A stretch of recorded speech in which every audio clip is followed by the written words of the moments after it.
Well, good rising, everyone, and welcome to Coffee Talk. It is Moonday again. That's right, it is that time again. I don't know how many of you keep the days of the week by me streaming on this day, but just in case you do, today is Monday again. Moonday. Happy Moonday. It is the 20th, November 20th. And I'm just putting on my mascara a little bit, and I'll be done in just a sec. And got a lot to talk about today. Boy, oh boy. It's crazy the things that transpire. You know what I'm saying? The way this universe likes to play things out. At least I find it interesting.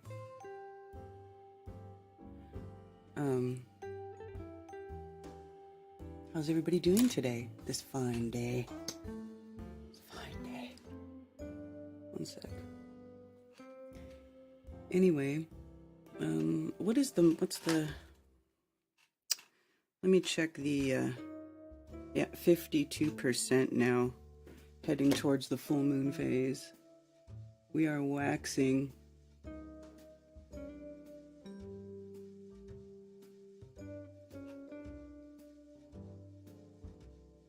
Waxing.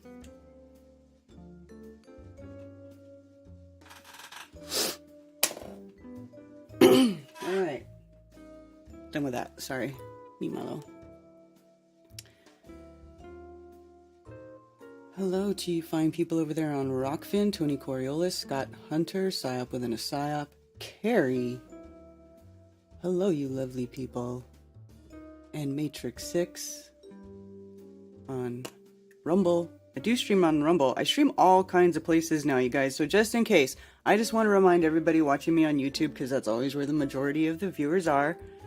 If you don't see me streaming on this channel on YouTube, it's probably because YouTube gave me a strike or took my channel down. Because I say a lot of things that YouTube doesn't like. And I say a lot of things that may not be a problem for YouTube now, but in the future it will be a problem for YouTube, and then years down the line they'll give me a strike or take my channel down. You know what I'm saying? Like, that's what's going on now. Things that I said years ago that were fine for a long time are now no longer okay, right? So they retroactively will take your videos down. But if they make something okay to say, they don't retroactively put your videos back up. You know what I'm saying? It's very hypocritical, and it sucks. And it's why I hate, YouTube. Now, if you want to keep watching my streams and YouTube takes a crap, I also stream now on X or Twitter, whatever you want to call it. Rockfin, Rumble, Twitch, right? Twitch also never has censored me. They don't keep my live streams up, but they will keep the stream up for like a week, okay? And Twitch it's got high quality video. All right? And then there's also this platform called Trovo, Trovo, that is connected to Streamlabs, and I just opened an account and streamed there just to do it, just because who knows who watches Trovo. So if you're watching on Trovo, what's up? Cheers. And I think that's it. Rumble, Rockfin, Trovo, Facebook. Okay. Facebook also I stream to. Twitter, X, whatever. So there's like a million places you can go besides YouTube, just in case. I'm just letting you know, if you don't see me streaming on YouTube, it's not because I stopped streaming, it's because YouTube shut me down. They're the only one that does, okay? Literally none of these other platforms ever does that to us. Just so you know, okay? But I will keep using it because I know it's a good, it works good, it's got good streamability, and people like the chat, blah, blah, blah. So I will keep using it as long as they let me.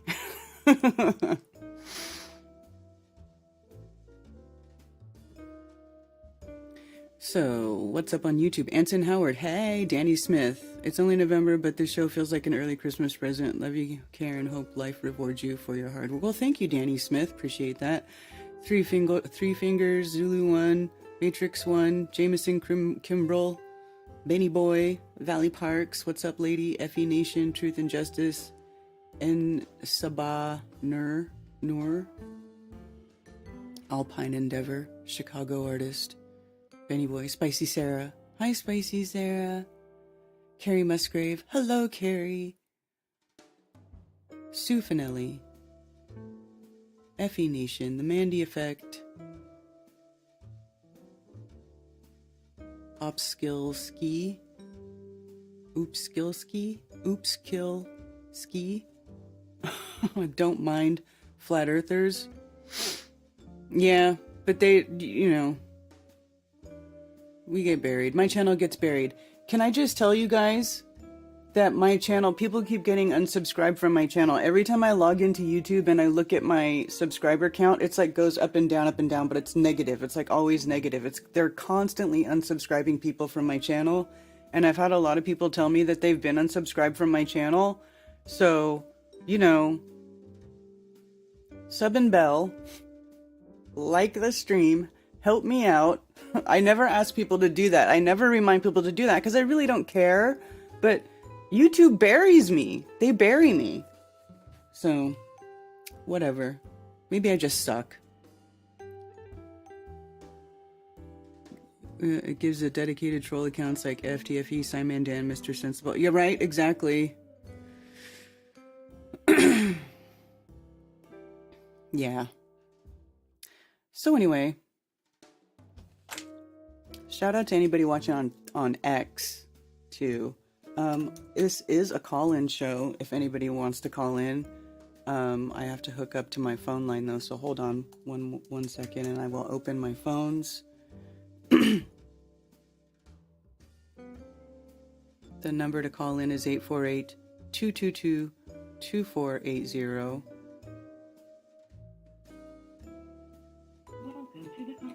Oh, see, I need to fix my sound. Okay, now we're good. All right.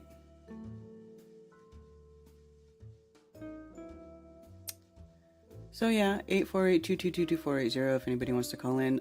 So check this out, you guys. I am streaming on Facebook.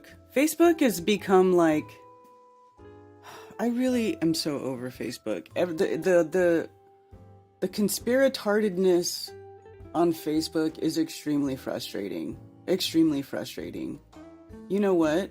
Really frustrating. And it's funny because I feel like that's not the same conspiratardedness that I come across in the chats when I'm live streaming, but on Facebook where the shit posting goes on, the conspiratardedness is off the charts.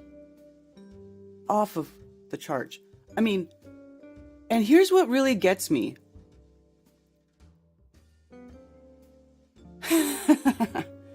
Hello. You're on Rockfin now, Anson Howard? Oh, awesome. No, you don't suck, Karen P. YouTube sucks. They can suck it. Oh, thank you, Carrie. I love you. Let me pop this chat out so I can see it without having to open a new window. Yeah. And then I was trying to do that member stream on Friday and I was having a hard time streaming, but I don't know that necessarily that was YouTube. That could have been from my end because I did do a operating system upgrade, and then there was just an upgrade also to OBS, and I think that and I went into the settings and some things had been reset, blah blah blah. So I should be okay now. Things seem to be okay now. It says excellent connection and I'm not having any trouble. So just remember that if I go through my stream today and there are no issues, know that I will not change anything, and then we'll see how it goes the next time I try to do a members only stream, because I feel like that's when I get into trouble on Fridays the most. So we'll try. Well, they are your friends, Karen, right? See, but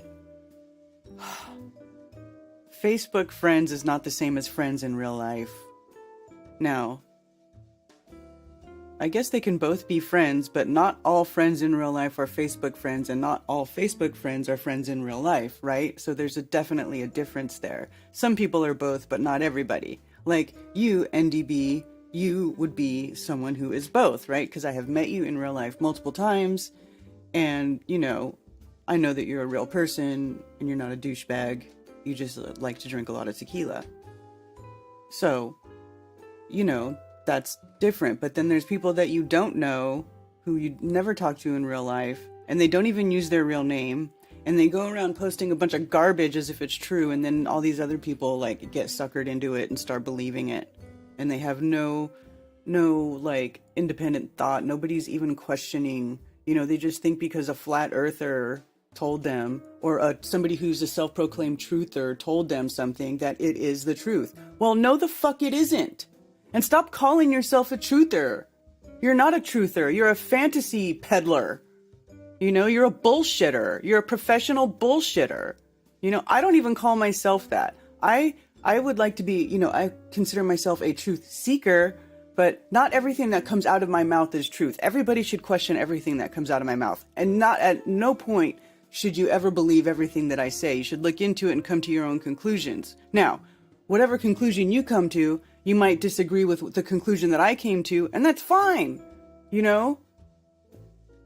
That's just how it goes. Not everybody agrees about everything 100% all the time, because if we all did, then it would be boring, and there would be no learning process or exploration process or you know, it's just how it is. But man, when people go around, like some guy telling me today, because I don't think that all of these plateau mountaintops, you know, I have my own opinion about what these things are, and it pisses me off because the hive mind on Facebook expects me to just get in line and go along with their thought process and say, oh yes, all giant tree stumps, big mountain, flat top, giant tree stump. No. You know what I'm saying? Just no. I'm not gonna go. I think about these things. I've thought about these things for a long time. Okay? For years. Ever since that stupid ass No Forest on Flat Earth video came out. That Russian psyop fucking video that made everybody think that a giant mountain is a giant tree stump. Holy shit. You want to talk about MK Ultra? Boy, they pulled a fast one on y'all. Because now you guys are all going... And Michael Tellinger is starting to fall for it too now.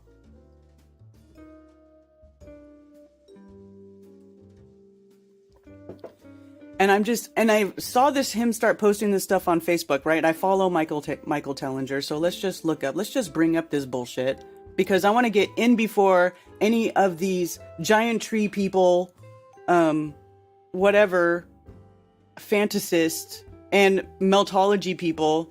No offense, because I got meltologist friends, but I'm attacking the idea, not the people, okay?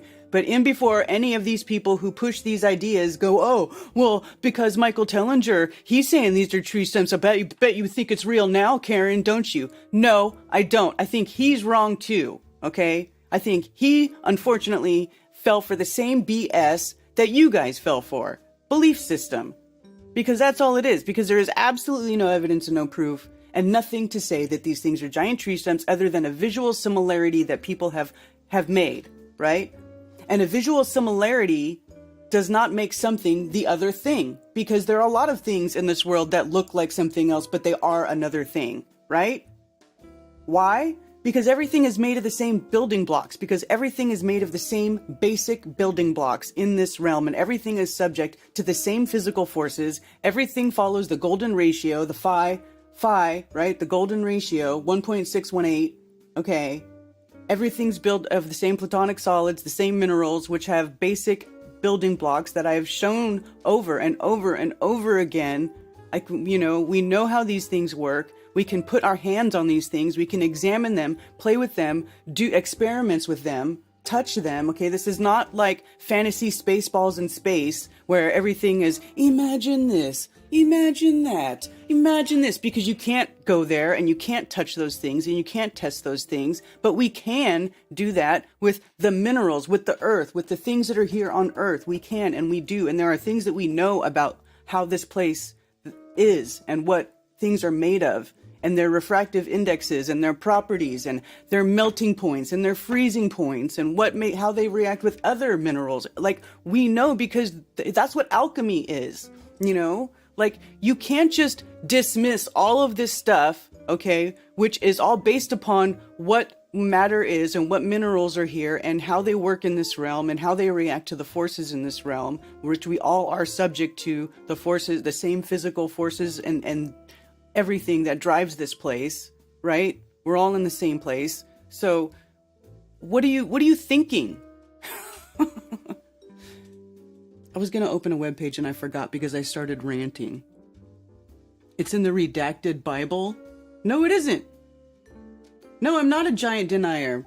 Giants are in scripture, but giant trees are not, except for in 2 places where it's used allegorically. Oh, the Assyrian was like a tree whose branches spread out, when he was describing how powerful this Assyrian was, or the Assyrian king or whatever. And then the other thing, the other part was in Daniel, where it's Nebuchadnezzar's dream, where he's dreaming about it. But it doesn't talk about, nowhere in Bible or scripture does it talk about giant trees, okay? And by the way, we do have big trees. We still have giant trees today. You know, maybe there were a lot more big trees in the past before we cut them all down and built stuff with them, but we still do have giant trees. They're called redwoods or sequoias, and there's also giant cypress trees. But listen, but you're talking about like miles tall, miles. Like, it doesn't even make sense.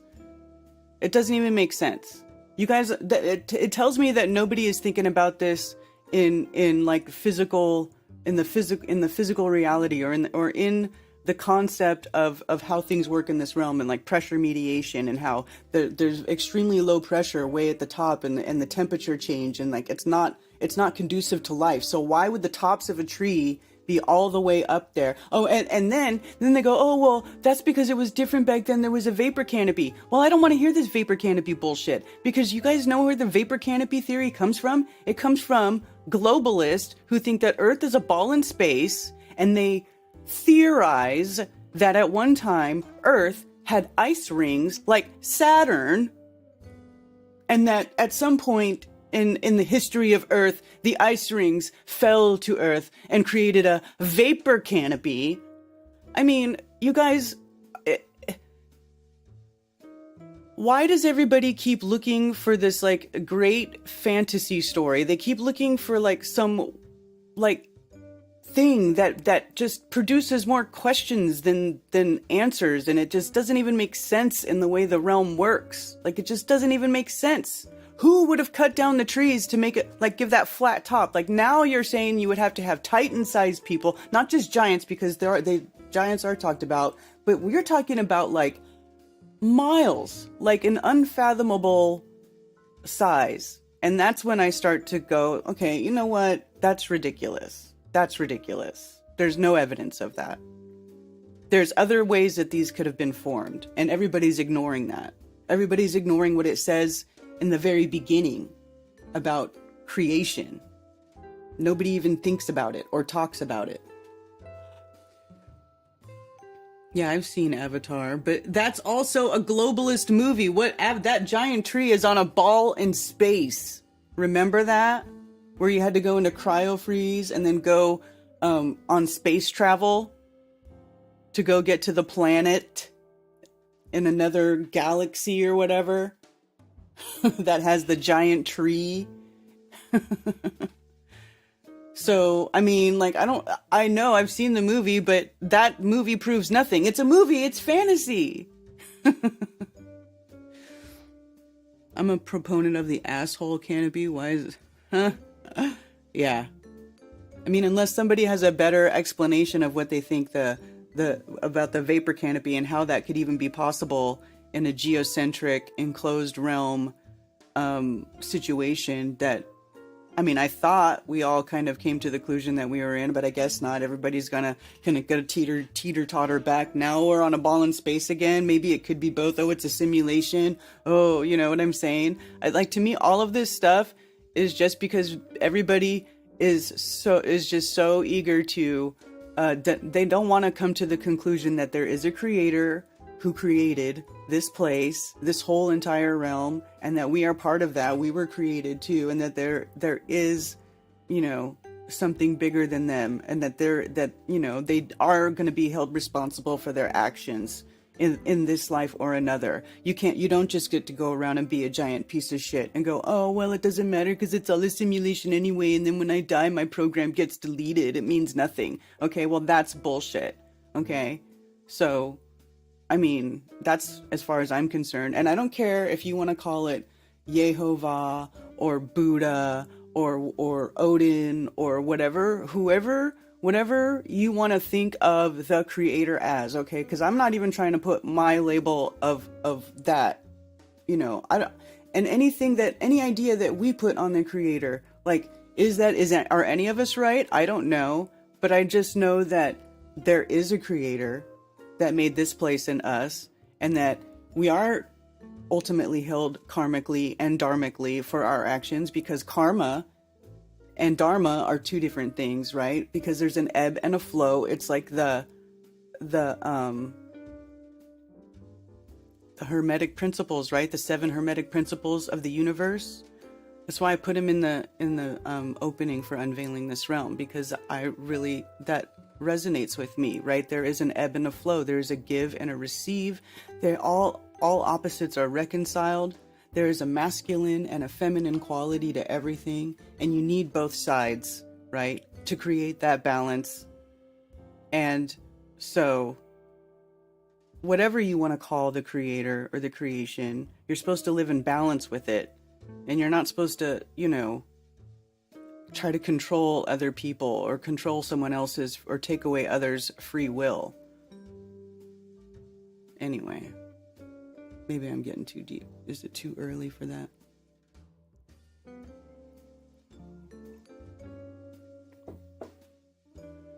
People are scared of the truth, so they live in the fantasy of giant trees. Oh, I know what. That's what I was going to bring up. I was going to bring up Facebook so you could see this bullshit. Like, it really is disappointing to me. You know what I'm saying? It's disappointing to me.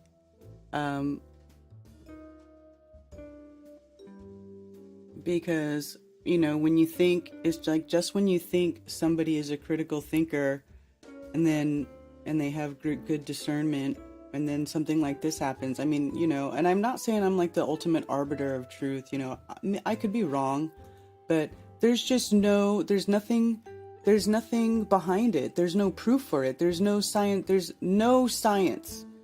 You know what I'm saying? Real science. And we can't, just because science has been taken and used against us doesn't mean that it's worthless and it has no place here.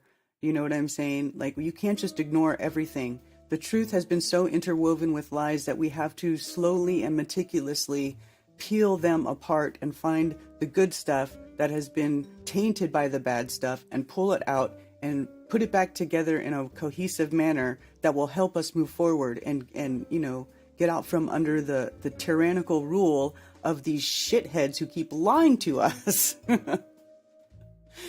And I'm sorry, but giant trees are not going to do that for you.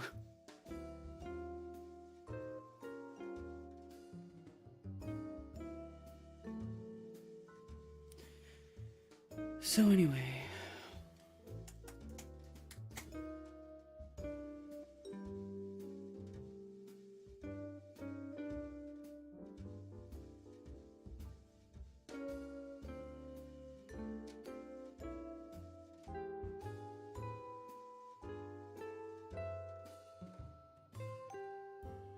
I've never heard of any of these people.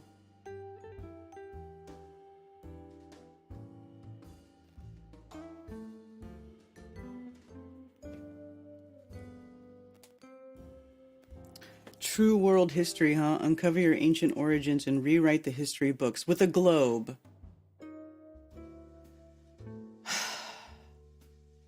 You know, it would be nice if Michael Tellinger would post more about flat Earth, right? Like supposedly he came out and said and started researching flat Earth, but he never really went forward with it. But oh, he's all in on the mountains or giant tree stumps thing. Is that what you're telling me? Here we go. Oh, so because this looks like this, that means this is that. That's retarded. That's why, so yeah, I already I had to go over here and hit it up with some crystal comments because this is ridiculous. I mean, where's the composition? Where's the analytical composition? If this is a giant tree stump, go there, get the material, and do the analysis and show everybody that that is a giant tree stump. Show us if it is. And I don't want to hear this bullshit about, oh, it's a silicon-based life form. Okay, that's bullshit. Okay, bullshit, bullshit, bullshit. Because carbon is needed for life forms on this earth. If you know anything about how bonds are created and the role that carbon plays in the life form. And, oh, by the way, when you get silicon and you bond it with oxygen, SiO2, oh, what is that? That's quartz. It's a crystal. It is a crystal. It's a literal crystal. Oh, and by the way, it is the most plentiful crystal on this earth, right? It's the most plentiful mineral on the plane. Is quartz crystal. It's piezoelectric. It contains electricity. It powers electronics. We've been using it in electronics for a very long time, by the way. But you know, oh no, but everybody wants to call this stuff a tree. A tree. A tree stump. That makes no sense. Who cut that down then? Where's the machine that cut that down? Where's the evidence of the civilization of giants who were big enough that they had a need to start harvesting these giant trees? Where's the evidence of the giant civilization then? Because where's the rest of it? Where's the giant saw? You know, where's the evidence of the giant house? Oh, is that where the meltology people come in? Those mountains were melted, and those giant houses, those giant bricks houses, yeah, they were melted, and that became the mountains. Like, really? Is that where we're going? I mean, the critical thought has left the building. Completely left the fucking building. Oh, and then the jet fuel thing. He was also pushing jet fuel hoax shit. Like, what is this? There's no proof that this is true either. Except for people shitposting on Facebook these stupid diagrams that don't show you where the fuel tanks are, because as if this is the only diagram and it just says modern passenger jet, like generic.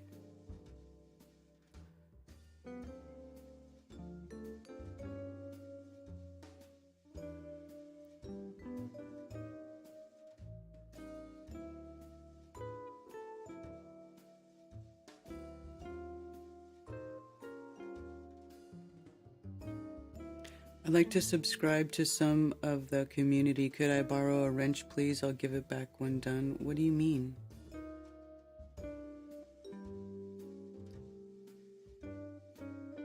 Aliens cut down trees. I know. You seem a little unhinged this morning, Karen. I'm not unhinged. I'm annoyed. I'm annoyed. Because people are not thinking about things critically. I'm annoyed because people do not put any of these bullshit theories put forth by conspiracy people. They don't put them through the same scrutiny that they put the globe through or flat earth through, right? They don't put anywhere near the effort to scrutinize any of this stuff. They just take some bullshit and they run with it. That's it. That's it. And it's annoying because then these people call themselves truthers. Oh, what I say is truth. I'm a truther. Everything I say is truth. That's not, I know what's up. It's fucking retarded. So yeah, I'm annoyed. I'm annoyed because people are being misled in every single direction you could possibly fathom. And nobody is asking questions about any of it. And there are people who are like, who've been in our community for a while. They are just not thinking things through. Or can we have a discussion about some of this stuff? I mean, this is why I agreed to do the stupid debate on Jaren's debate show. Jaren, what is it? Debatism. It's going to be in a couple weeks, December 6th, I'm going to go debate that numbnuts sacred knowledge, which to me is like not even a real debate, about all mountains being melted brick buildings. I mean, I cannot think of a more like worthless conversation to have, to be honest with you. But apparently it needs to be had. Like, this is how, how deceived people are being, how easy it is for people to be deceived. Now, this is where we're at. We're discussing whether or not all mountains are melted brick buildings. I mean, think about that. Just think about that. I never thought that I would even have to have that discussion. It's like, as of like a year or two ago, I just kept like sentences put together, like strings of words were coming out of my mouth, making these sentences that I was like, I can't even believe I just said that sentence. Or even there was a situation that came up in my life where it deemed me necessary to say that string of words in that order. Like, that is the most bizarre thing ever. How did we get here? How did we get here? Do you know what I'm saying?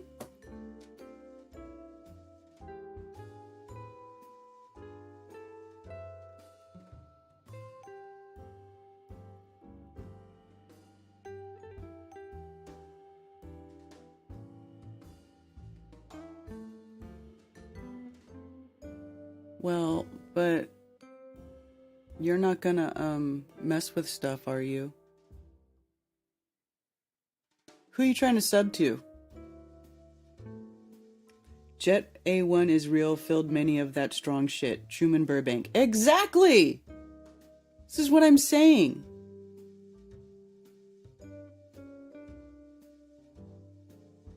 Oh my god, I can't watch that, but we'll be unable to look away. Yeah. Yeah. Seriously. How did we get here? How did we get here?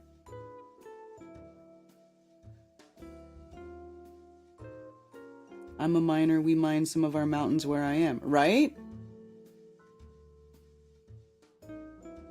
So do you think, I mean, so how ridiculous is it? Like, to me, it's just ridiculous that people think that, because some of these mountains, you go in there, you go into the mountains and it's like, and it's marble. Like, Italy has big marble mountains where they literally cut giant slabs of marble out of the mountain because it's marble. The whole mountain is literally marble.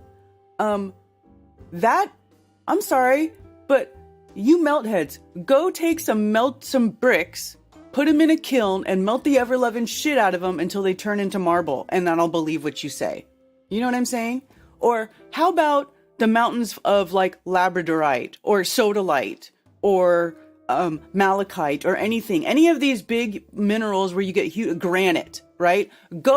Take your fucking melted bricks, go melt them in a kiln or whatever you think happened, and turn it into granite.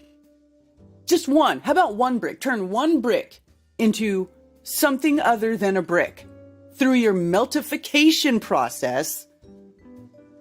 And then we'll have a conversation. But like up until now, it's just a bunch of retardation.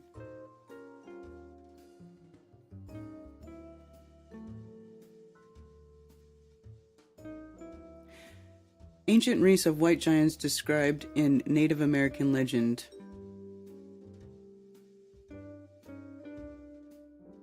Could be good peyote. I was a baby truther who dived in the deep end head first in 2020. I went down multiple rabbit holes and almost got sicked into fantasies. Thank you for keeping me grounded. Cheers, Benny boy. We start with the main shaft of the head frame. We are 1.2 kilometers deep right now. Definitely not trees. I am sure he would have seen evidence of that. We would have seen evidence of that. Exactly, John. But there is no evidence. And actually, for a while there was a rumor that people were spreading around Facebook that that Devil's Tower was a tree and that there was a root system found underneath it. No, negative. There's not been a root system of any sort found underneath any of these quote-unquote trees. And as big as these trees were, allegedly, the roots would have been literally everywhere. Everywhere. Have you seen how trees, like the roots go down, they spread out far and wide to keep the tree from falling over. So you're talking about a tree that's like meters, many, many, many meters in diameter, and like possibly a mile, kilometer, or kilometers high, right? The roots would be everywhere in every direction. Like you wouldn't be able to do anything without hitting a fucking tree root.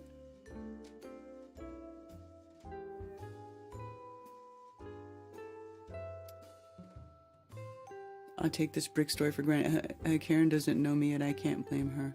That's right. I'm good, buddy. Hell, even go for the salt mountains. Melting clay isn't going to get you there. Right. It doesn't.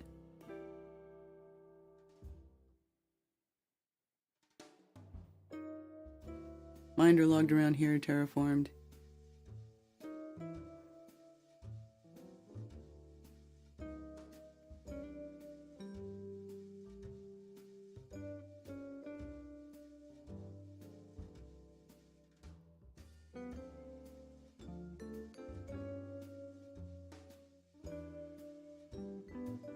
Melting rocks, etc., turns into obsidian, volcanic glass. Right there are certain things that happen as a result of melting these minerals, right? And yes, exactly. It turns into glass, different types of things.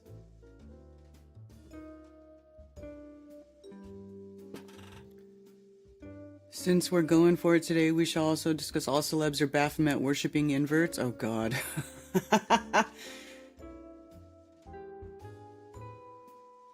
Lots of nickel, though.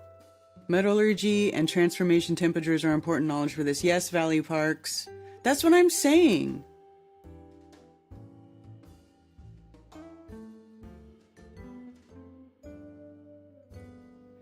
Okay, well, here's the thing about the wrench thing, is that I have a whole bunch of people with wrenches already, and then new people come into the chat and they're like, why does everybody have a wrench? I'm so intimidated. And then everybody expects to have a wrench. And then I get weird stuff happening on my channel, and I've already had to delete wrenches and then give them back, and then delete wrenches and then give them back. And I just don't want people messing with my channel. That's all. And I don't want people to come into the chat and feel super intimidated because there's so many wrenches in the chat. It's nothing personal against anybody.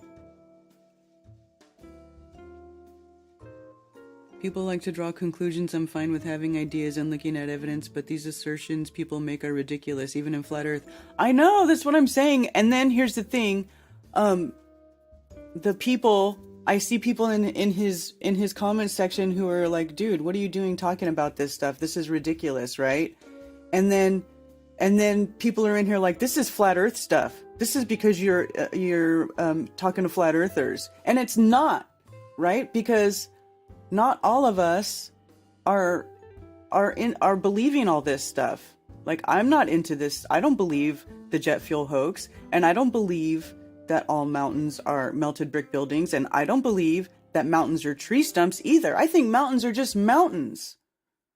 They're giant crystalline formations from the earth forming. And how do I know that?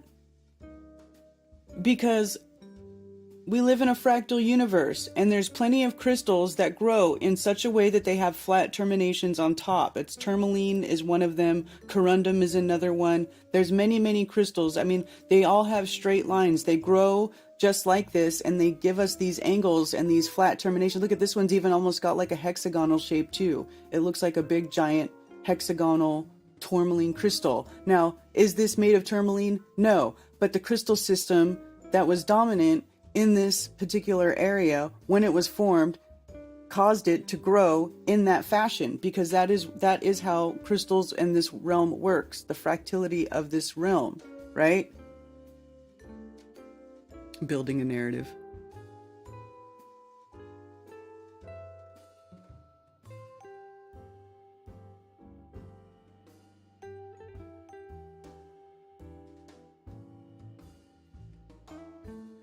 All is being exposed that needs exposing for the world to see how until after all we cannot rebuild until we destroy what no longer serves us. You know what? I'm down with that.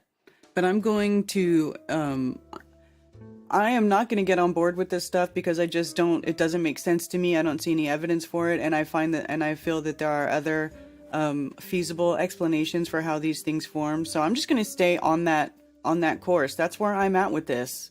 You know, that's where I'm at. I can show evidence and things to back up what I'm saying, right? I can show that it works in reality, in real life. They can't. I mean, it just doesn't make sense.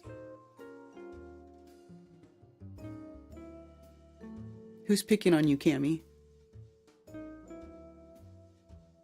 Those roots are rotted now and they are tunnels for the aliens to live in because they can't breathe our air. Is that how you create a new theory? Yes, Singeman, that's exactly it.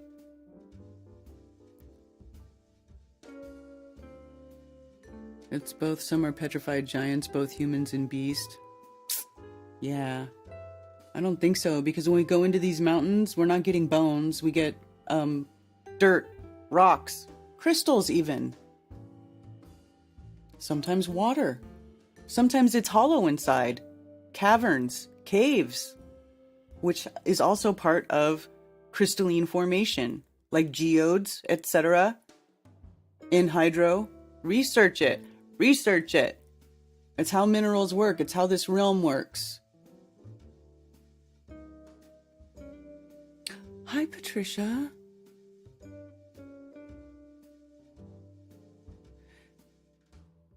Giant trees, jet fuel hoax. Every well-known woman is trans, archaics. It's all got us. Oh, God.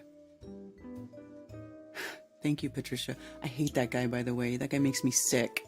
I heard he had a big pity party because I didn't invite him to be part of my event. Never gonna happen. Never. Over my dead freaking body.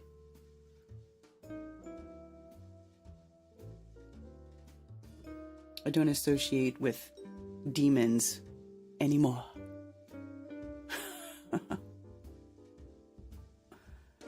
Anyway. I mean, and it's sad because he does do some cool stuff with the one small town where he tries to get people to like live independently and stuff and outside of the system and all that stuff. But like this, I feel like he's fishing. I feel like he's fishing for souls. You know what I'm saying? Like he needs, like he's not getting enough attention with the one small town thing. Like it's not enough. So he's like, let me go be a fisher of men. At least that's what it seems like to me. I would like to know what these things are, though. Let's try. Let's do a search. Phones are open, by the way, if anybody wants to call in and refute anything I'm saying. You want to give me a good reason why you think all mountains are giant trees? Let's hear it. What was I gonna do? I get so fired up. What can I say? I'm gonna do a search for this thing and see what it is. Stove. Because it looks, I was going to say, this looks like an old antique freestanding stove. A stove. Antique 1800s. Column stoves. Passion for heating the past. Let's see. Heating stoves and wall pockets. Items that made a house a home. Parlor stove. That's cool. So it's just like an in-house free-floating heater. Like, you know how we can get portable little room heaters? It's like a room heater, but in the past. So this is, and that's what it looked like to me. But then he's posting this shit like this. Like, Michael Tellinger is over here like, was it radium that powered these heaters? Like, what? And then putting a picture of this next to it as if this has some connection to one of these things? Like, it doesn't even make sense. It's a stove. They're a fancy iron heating stove. I mean, it even has a little plate in the front for you to put stuff next to it to warm stuff on it. You know what I'm saying? I just feel like people, like, is everybody so far removed from the past that they can't even fathom, you can't even comprehend the type of things that you would need because you don't have things like, the electrical grid or central heating, central air, forced air. Like, are you kidding me? Uranium heater.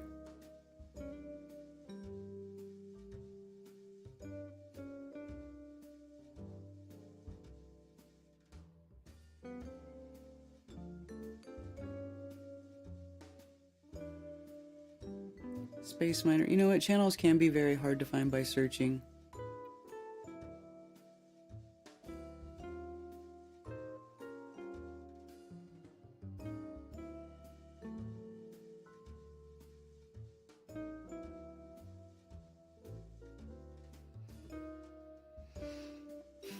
This Earth is moving, the Earth is moving faction is doing the conclusion jump to. I appreciate the demonstrations and investigation, but asserting that you know something like that is a stretch in my opinion. I agree, Big Pine Sailing. Like, that whole Earth is moving up and causing the downward motion versus it being dielectric or electrostatics and how, in the realm. How are you ever going to get outside of this Earth to prove that it's moving? Like, isn't that the problem with that whole thing in the first place? And isn't that why everything that NASA does that involves any sort of sky travel assumes a flat, non-rotating Earth? Flat, non-rotating, but I guess that doesn't mean not going up. So what, now it's going up? I mean, I don't know. I like to start with you putting mascara on for some reason. Truth seeking and eyelash enhancing. That's the future. Maybe, I don't know. I never considered myself like that type of person. I just recently got into even wearing makeup, and I only did it because I saw how, like, washed out your face can look on camera if you don't wear it. So, like, I only really put it on because I feel like it just makes your face pop out better on camera. I didn't even do that much today. I just did eyeliner and mascara because I was running late. Parlor stove is cool. Stands in the rest of time. Unlike today's stuff, which is all plastic and needs work and breaks. That's what I'm saying, man. I want one of these parlor stoves now. In my house now. Like, can I just have one of these instead of having to put a whole insert in my house? Can I just have an old school parlor stove? Because that's cool. Do you think it's true that all rocks used to be something else, whether it be compressed dirt, wood, bones, etc.? Or do you think maybe some rocks were originally part of creation while others aren't? Okay, well, here's the thing. Everything breaks down to mineral. Like, with alchemy, I wish Ben was in the chat. Like, with alchemy, what do? They take and they break everything down to the salts. They get rid of all the organic material and they break it down to the salts, which that's basically saying it's basic, down to the basic mineral form, and then that gets transformed into something else. But what happens when something decomposes in nature? Everything breaks down, right? There's things come along, bugs come along and start alchemizing, the flesh into something else, or fungus or mold comes along and starts eating on whatever's there and alchemizing that material into something else, right? It's like the same idea, like energy is never created or destroyed, right? It just changes form. Well, that's like all this stuff. It's like life begets life. One thing feeds another. Like, it's the cycle. It's like everything's turning into something else, if that makes sense. But some forms of things last longer than other forms of things. But even quartz, what I was talking about is like one of the most common minerals on Earth. Even quartz over time will decay, right? These things, they have a much longer lifespan, which is why, it's when I was talking to Crow that one time and he brought up, he's like, that crystals are the first life form on Earth. That, like, sent chills down my spine because I had never even really thought about it that way. But it is. The crystals are the first life form. It's the first thing to grow because that's what they do. They grow. bonds start forming and creating, and it starts to grow in a spiral form, and and it just, as long as the material is there, it will keep going to the extent that when there was a formless deep, right? In the beginning, Genesis 1-2, there was a formless deep, the supersaturated crystalline slurry, that when the crystals started growing, then it became land. It became to take form. It had a form, and then it kept growing. And then, different areas had different concentrations, and then like minerals got attracted to like minerals, and in that, this is how I see it, and it matches reality. Like, we can create supersaturated slurries and watch the crystals grow, right? Watch them grow. They just keep going.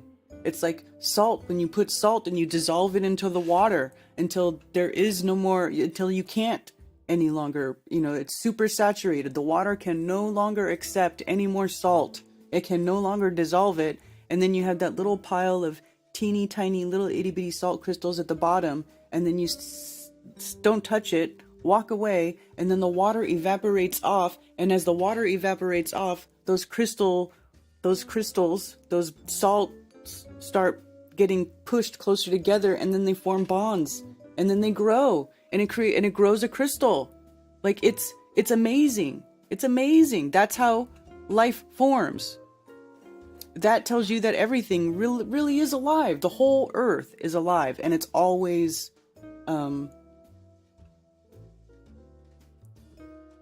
doing that. Whatever that process is. What is that process?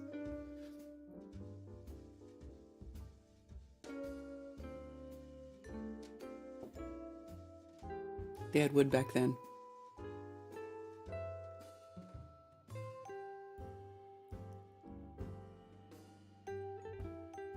I wore more on camera, and in real life it just looked normal, because otherwise you're washed out on camera and people say you look sick, right?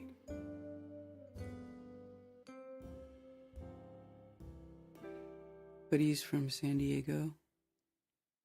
Slow decay is a form of fire. I apologize for creating the impression I just wanted a blue accessory. I genuinely wanted to connect the community. Yes, Ash Chat channels can be... I know. Okay, I'll give you a wrench for a while here.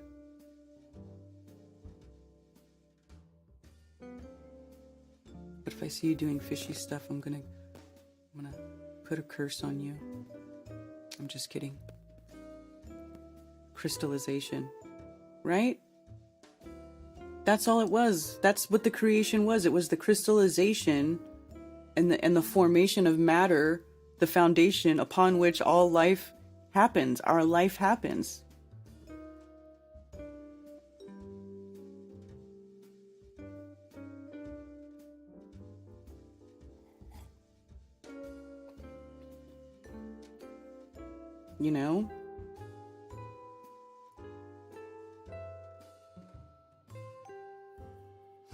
And there is a proportion, there is a divine proportion, and there is pressure mediation in the realm, and there's just certain things that make sense and certain things that don't. And even still to this day, Cami, I was watching, let me see if I can pull it up. Let me see. In my YouTube history,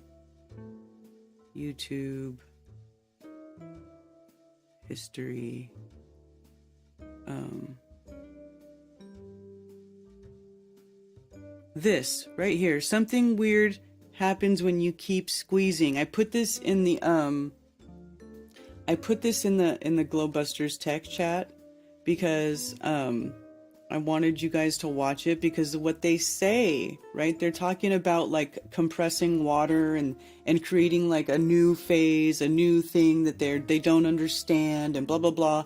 And like they never even really get to the point, and I can't play it because I'll definitely get a copyright strike and get on all kinds of hell from YouTube if I play it. But they're talking about changing matter. And then it talks about like how, and it starts going down in the earth, like, oh, at this point, we're getting past the mantle. Okay, basically it starts talking about the pressures and places of earth that we have never even been to. And then it's talking about, oh, down here, this is where diamonds are formed because the pressure is so hard that it compresses carbon into a diamond. That is not how diamonds are made. That is not how any crystal is made. You don't take one thing and you can't take coal and compress it and turn it into a diamond. Now, I won't say you can't compress anything and turn it into something else because I have not seen everything behave under pressures. But I do know that synthetic diamonds are grown at normal atmospheric pressure, and it doesn't require them squeezing the shit out of coal to create a diamond. Nobody in the history of the world has ever been successful at creating a synthetic diamond by squeezing the shit out of coal. Okay? They grew it from a super saturated, possibly electrified slurry or a slurry given a certain frequency because there's that and I'm convinced of that. I thought that before, but then after I saw that Marcel Vogel video where he talks about growing crystals and applying a sound frequency and then getting a perfect crystal, it growing in a perfect form when he applies this certain frequencies to it. So there's something to that. And I think that's probably why people don't talk about Marcel Vogel very much, and they don't even acknowledge his work, right? Because I feel like that he was onto something. He found a secret. He discovered a key, and they were like, oh, we're going to make that hush hush. We're just not going to talk about that.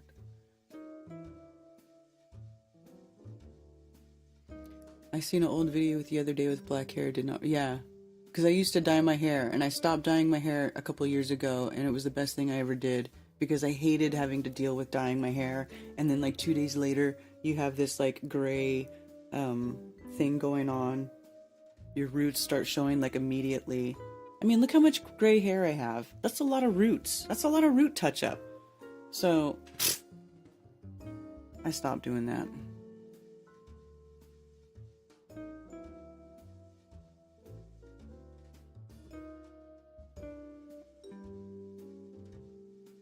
Yeah, lab-grown diamonds. That's what I'm saying.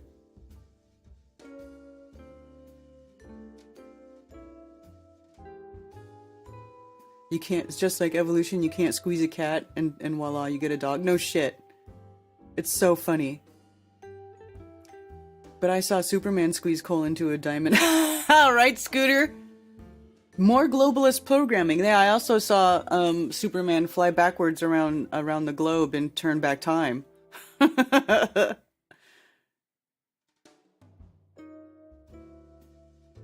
So it must be real, right? Just wait until you see the pictures from Sacred Knowledge. Oh, really? Has he shown them on Jaren's old streams? Tony, send it to me. Send me links with timestamps. I need to see it. I gotta prepare for my debate. You're gonna help me since you got me into this. If everything is created, then what created the creator? I don't know. How far back do you need to go?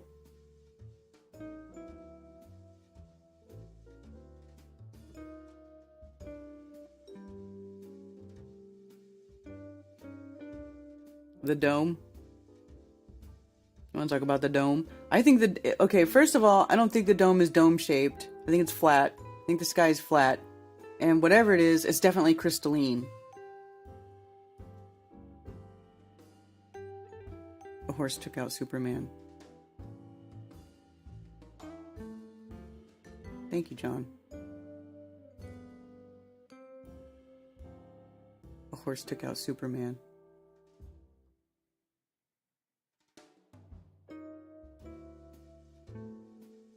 Hello from Arizona. My mulberry tree's roots cover my whole backyard. See? Oh, some people want some catastrophe to happen because they don't want to deal with their crap. Thank you, Scott Hunter. This, all day long. All these people want some catastrophe to happen because they don't want to deal with their crap. Oh, yeah, in 2040, there's going to be a reset. So none of y'all have to worry about that. You just need to prepare for the reset.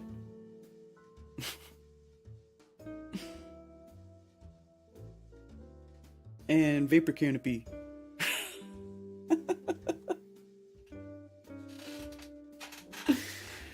Ugh. Ugh. Ugh. Spheres vertical. Yeah.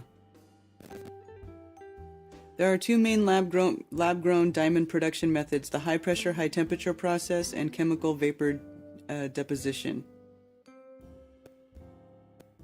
High-pressure, high-temperature process? Well, it's not going to be the the pressures that they were talking about. I guarantee you that. Let's look into it.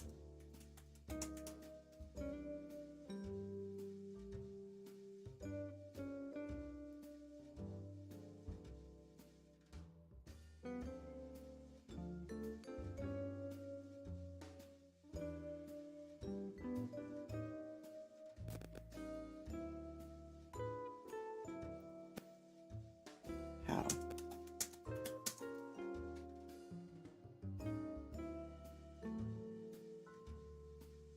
Synthetic diamond. Well, let's see what Sheeplepedia says.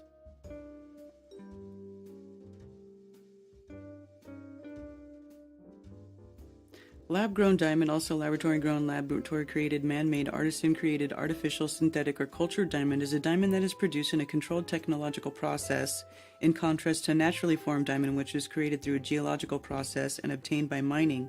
Unlike diamond simulants, imitations of diamond, synthetic diamonds are composed of the same material as naturally formed diamonds, pure carbon, crystallized in an isotropic 3D form, and share identical chemical and physical properties. You see? Identical chemical and physical properties. Numerous claims of diamond synthesis were reported between 1879 and 1928. Most of these attempts were carefully analyzed, but none was confirmed. In the 40s, systematic research of diamond creation began in the United States. Further research activity yielded the discoveries of high-pressure, high-temperature diamond and CVD diamond, named for the production method, high-temperature, high-pressure, and chemical vapor deposition, respectively. How come there's no click for high-pressure, high-temperature, but there is for chemical vapor deposition?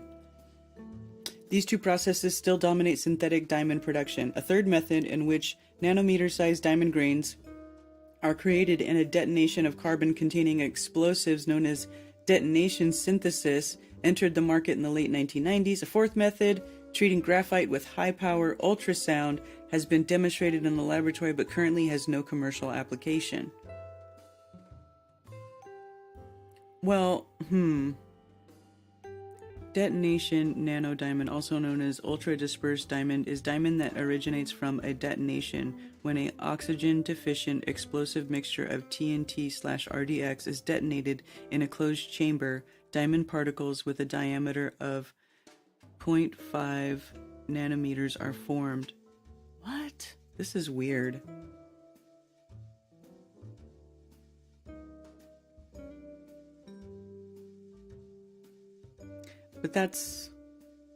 But I'm finding it funny that really the only thing that you can click on is this. Chemical vapor deposition, right? And it is a vacuum deposition method used to produce high quality and high performance solid materials. This process is often used in a semiconductor industry to produce thin films.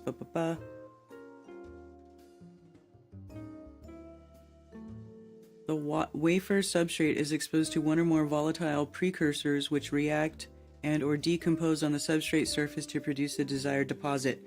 Frequently, volatile byproducts are also produced, which are removed by gas flow through the reaction chamber. Microfabrication processes widely used to deposit materials in various forms, including monocrystalline, polycrystalline, amorphous, epitaxial.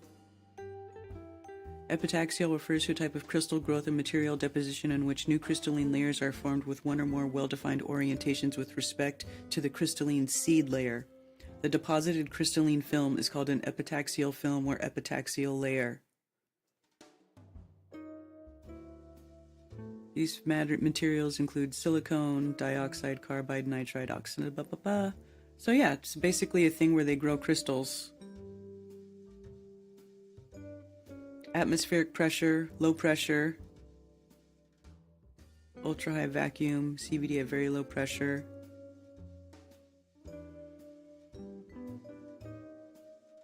Subatmospheric. You know what's funny is like, okay, is the low pressure like creating crystals at very, very low pressure? So what do we know about when we go high up in the sky? Very, very, very low pressure, right? So, you know, just throwing that out there. Subatmospheric, CVD at subatmospheric pressures, and ozone to fill high aspect ratio, silicon dioxide, SiO2, that's quartz.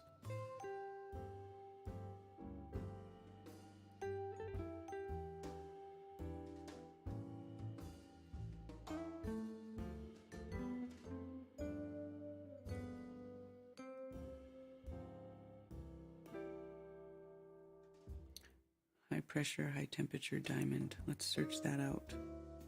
Why is that not on Wikipedia?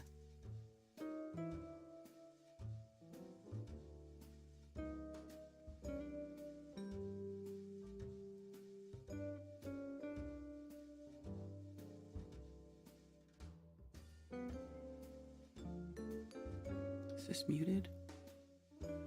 Nope.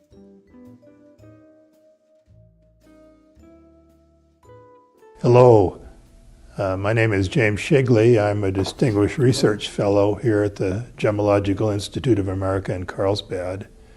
And I'd like to give you a brief overview of the situation today regarding synthetic diamonds. Gem quality synthetic diamonds are becoming more available in the jewelry marketplace today, and this has created interest and some concern among jewelers regarding what this material is and how it can be identified. I think the good news is that synthetic diamonds have been extensively studied over the past 30 years, and today we know a great deal about how they are grown artificially and how they can be recognized. What I'd like to do is to give you an overview of synthetic diamonds, how they're grown, and how they can be recognized, and in terms of gemological properties that a jeweler can look for or a person in a gemological laboratory. I think the first question is, what are synthetic diamonds? Although they're produced artificially in a factory or a laboratory, synthetic diamonds correspond very closely in terms of their chemical and physical properties to those that are exhibited by natural diamonds. Synthetic diamonds are sometimes referred to in the jewelry trade press as a diamond imitation or a simulant, but this is incorrect. A diamond imitation or simulant, I think the best known ones today are cubic zirconia and synthetic moissanite, but synthetic diamonds fall in a different category. Although cubic zirconia or synthetic moissanite are similar in appearance to natural diamonds, these imitations have very different chemical and physical properties compared to those of natural diamonds.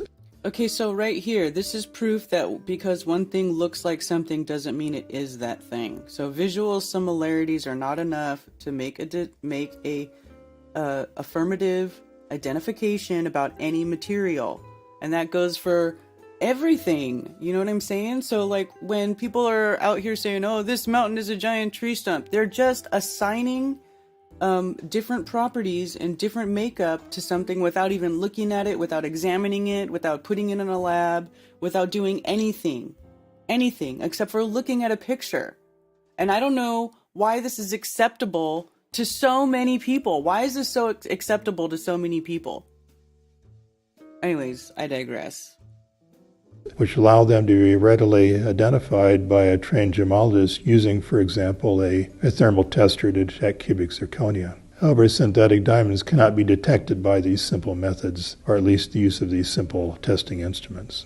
A wide variety of natural, synthetic, and color-treated gem diamonds are available in the marketplace today. And because they differ greatly in commercial value, proper identification is important for both valuation and proper disclosure to consumers at the time of sale. In some cases, these synthetic and treated diamonds can be recognized by a trained gemologist using standard gem testing equipment. In other instances, however, positive identification must involve testing the diamond using advanced scientific instrumentation in the GI laboratory. In the GI laboratory, we've developed a large database of information on the gemological properties of diamonds of all kinds, and we use this database to help develop additional means of diamond identification. Before talking about I mean, think about the money that people spend on these stupid diamonds. I mean, I find it to be ridiculous. Once I learned about, rocks and minerals and that the earth is always growing them, that they're not like 4.5 billion years old like they want to tell you, all of that crap is part of the lie about this realm, that they're always are always forming, they're always growing. It's it's always happening. The decay is always happening and the growth is always happening. Like it's always happening. About synthetic diamonds, let me say just a couple of words about natural diamonds. Natural diamond crystals formed millions of years ago deep in the earth at depths See, this is what I'm saying. of perhaps 100 miles or more. 100 miles. So they want you to believe that diamonds formed billions of years ago, hundreds of miles under the surface of the earth, and they somehow worked their way up to the surface, and that's how we're mining them. But at the same time, evolution, right? And the deeper you go, the older the layers are. It's always being buried. There's always a new layer being buried on top of the old layer, right? So the deeper you go, that tells you, like, come on. Come on. Do you guys see the hypocrisy where that overlap, like all of these things? And at a much later time were brought to the surface by an explosive volcanic eruption, which formed a narrow vertical pipe of igneous rock called kimberlite. And on the right-hand side, a natural diamond crystal. Mining of these kimberlite pipes is carried out to recover the diamonds. The ore is mechanically broken down to liberate the crystals. Because the amount of diamond in kimberlite is very low, perhaps 1 part diamond per million parts rock, a large amount of kimberlite ore must be processed to recover the diamonds. The ideal shape of a diamond is an octahedron, which is an 8-sided geometric shape with triangular shaped crystal faces. A diamond growth is taking place on all of the 8 crystal faces. So the diamond is growing outward from the center toward the outer edge, and that kind of gives a kind of a concentric square. In a spiral, they grow from the center out super fast. Pattern of a growth pattern if you look at the diamond with special equipment under the microscope. The basis of identifying diamonds here at the GI laboratory and other organizations is what is referred to as the diamond type. We're going to say just a few words about. Anyway, answer the phone, please. What's up? You're on with Karen. I answered the phone.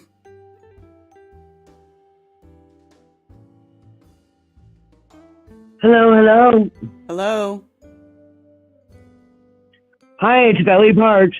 Hi, Valley Parks. What's going on?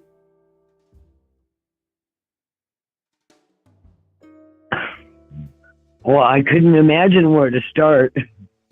I had a forest fire and I almost had to bug out, and then I had a water issue and things go crazy, you know what I mean? Oh, wow. Is there still I've a fire? upgraded my off-grid water system. Remember my gravity or the gravity water flow? Uh-huh. Remember our conversation about that? Uh-huh. I've upgraded it. And now I need one of those pumps now because it's a lower elevation and it's not feeding as well. And I had a hiccup. I had to haul water for my fur and feather babies for 2 days. Mm.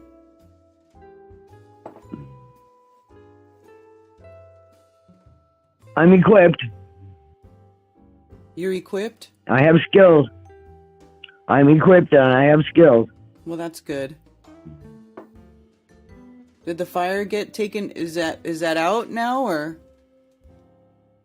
Yeah, it's out. And now my homeowner's insurance is going to come sniffing around.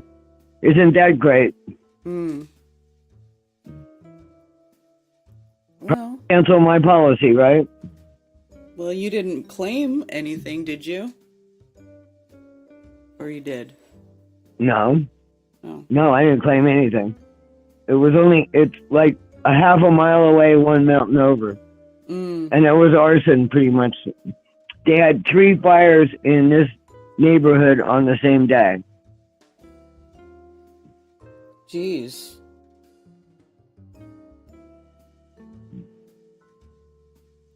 So I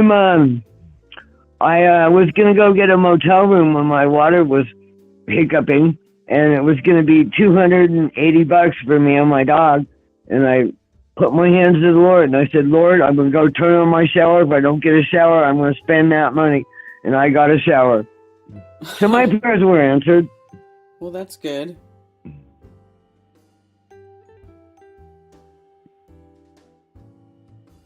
What else is going on?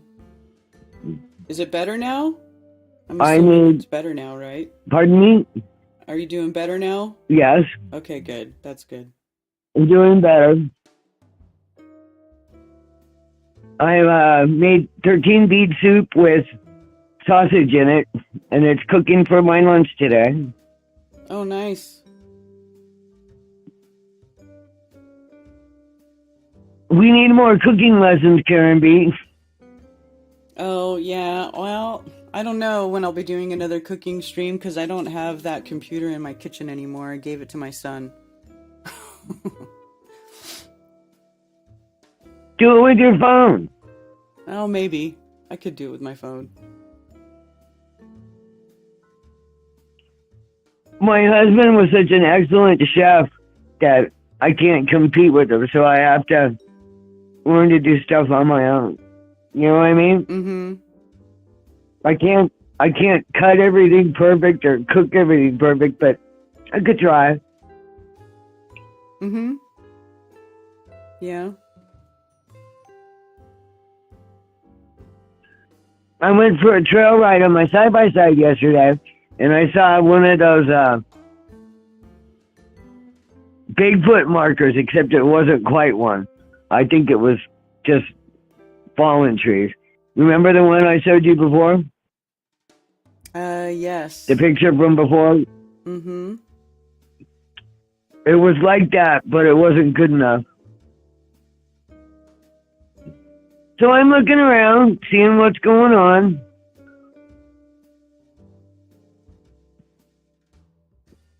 Around the marker? On the trails. Mm-hmm.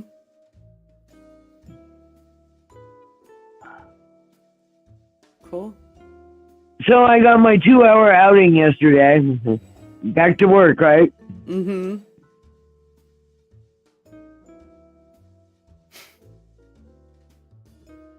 I'm pretty sure my water system upgrade will work once we get a little more rain. Yeah, that's good. What's the weather like up there for you? Partly gloomy. Partly gloomy? Yeah. Lots of leaves. I can spend my retirement blowing leaves. Blowing leaves? Oh, I know. You know, leaf blower? Yeah, I know. It's happening here too.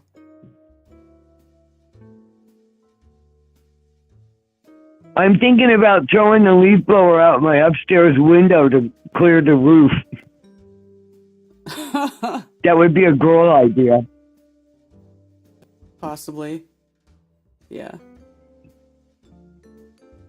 So anyway, that's all I got. Unless you want me to tell you about... My friends are asking me about the castor oil for the skincare. Have you heard of that? No. Well, maybe next week we can talk about it. Oh, okay. Right on. It seems to be working quite well for me, and other people are asking me about it. Castor oil. Okay. And even beauticians are saying, you know, like the girls that wear the fake eyelashes, they say it'll help your eyelashes grow, I guess, back, since you've been peeling them off for a year, right? Huh. So people are asking me about that, and it's working well for me. Oh, well, that's good. You have to mix it with vitamin E or olive oil or something, or if you have a boo-boo, you could put it on, like eczema. Mm-hmm. But there are contraindications, so you must Google that. Ah, okay. Always do your own research. But the castor oil is working quite well topically. So maybe next week we could talk about that. Okay, cool. Anyway, I'll let somebody else call in. And hey, Zulu and Cammy and Effie Nation and Thunder Chicken and Ted and Soup and Ellie. I'm sorry I couldn't be to your meetup. I have obligations. Yeah. All right, Valley Parks. All right, well, I'm outie. All right, thanks. Somebody else call in. Mm-hmm. Bye.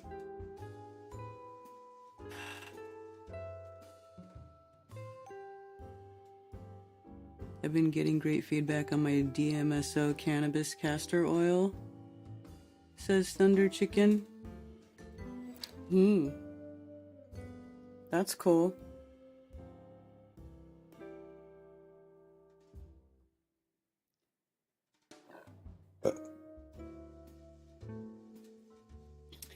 Anyways, are you guys still interested in learning about fake diamonds? I am.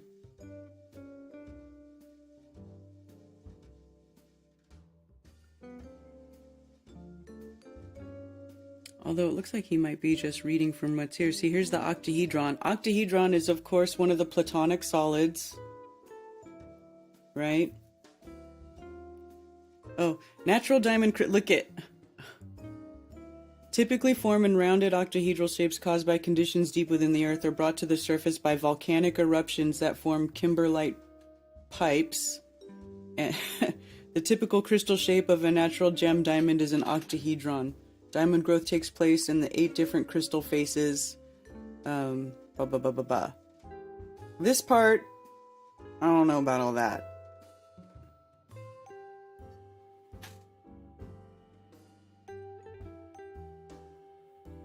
Although maybe it could be true. It could be true. I mean, think about it this way. They want you to believe, like in that video that I was referencing that I am not going to play, but this video here, funny things happen when you start squeezing. Let me see if I can get to where he talks about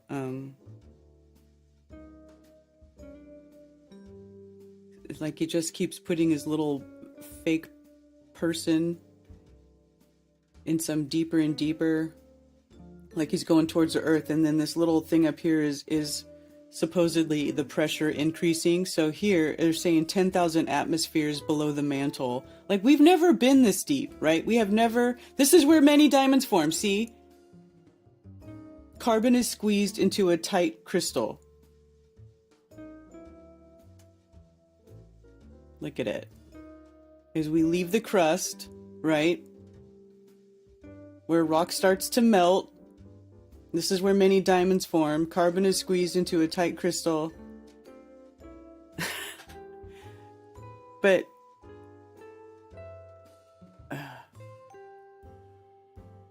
what do you think, Cammy? How close is that to reality?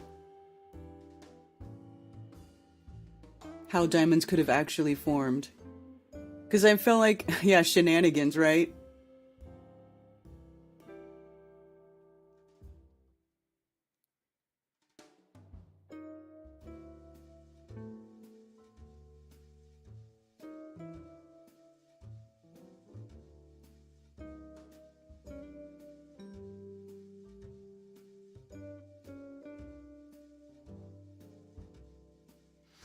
I got a side-by-side on four-wheelers.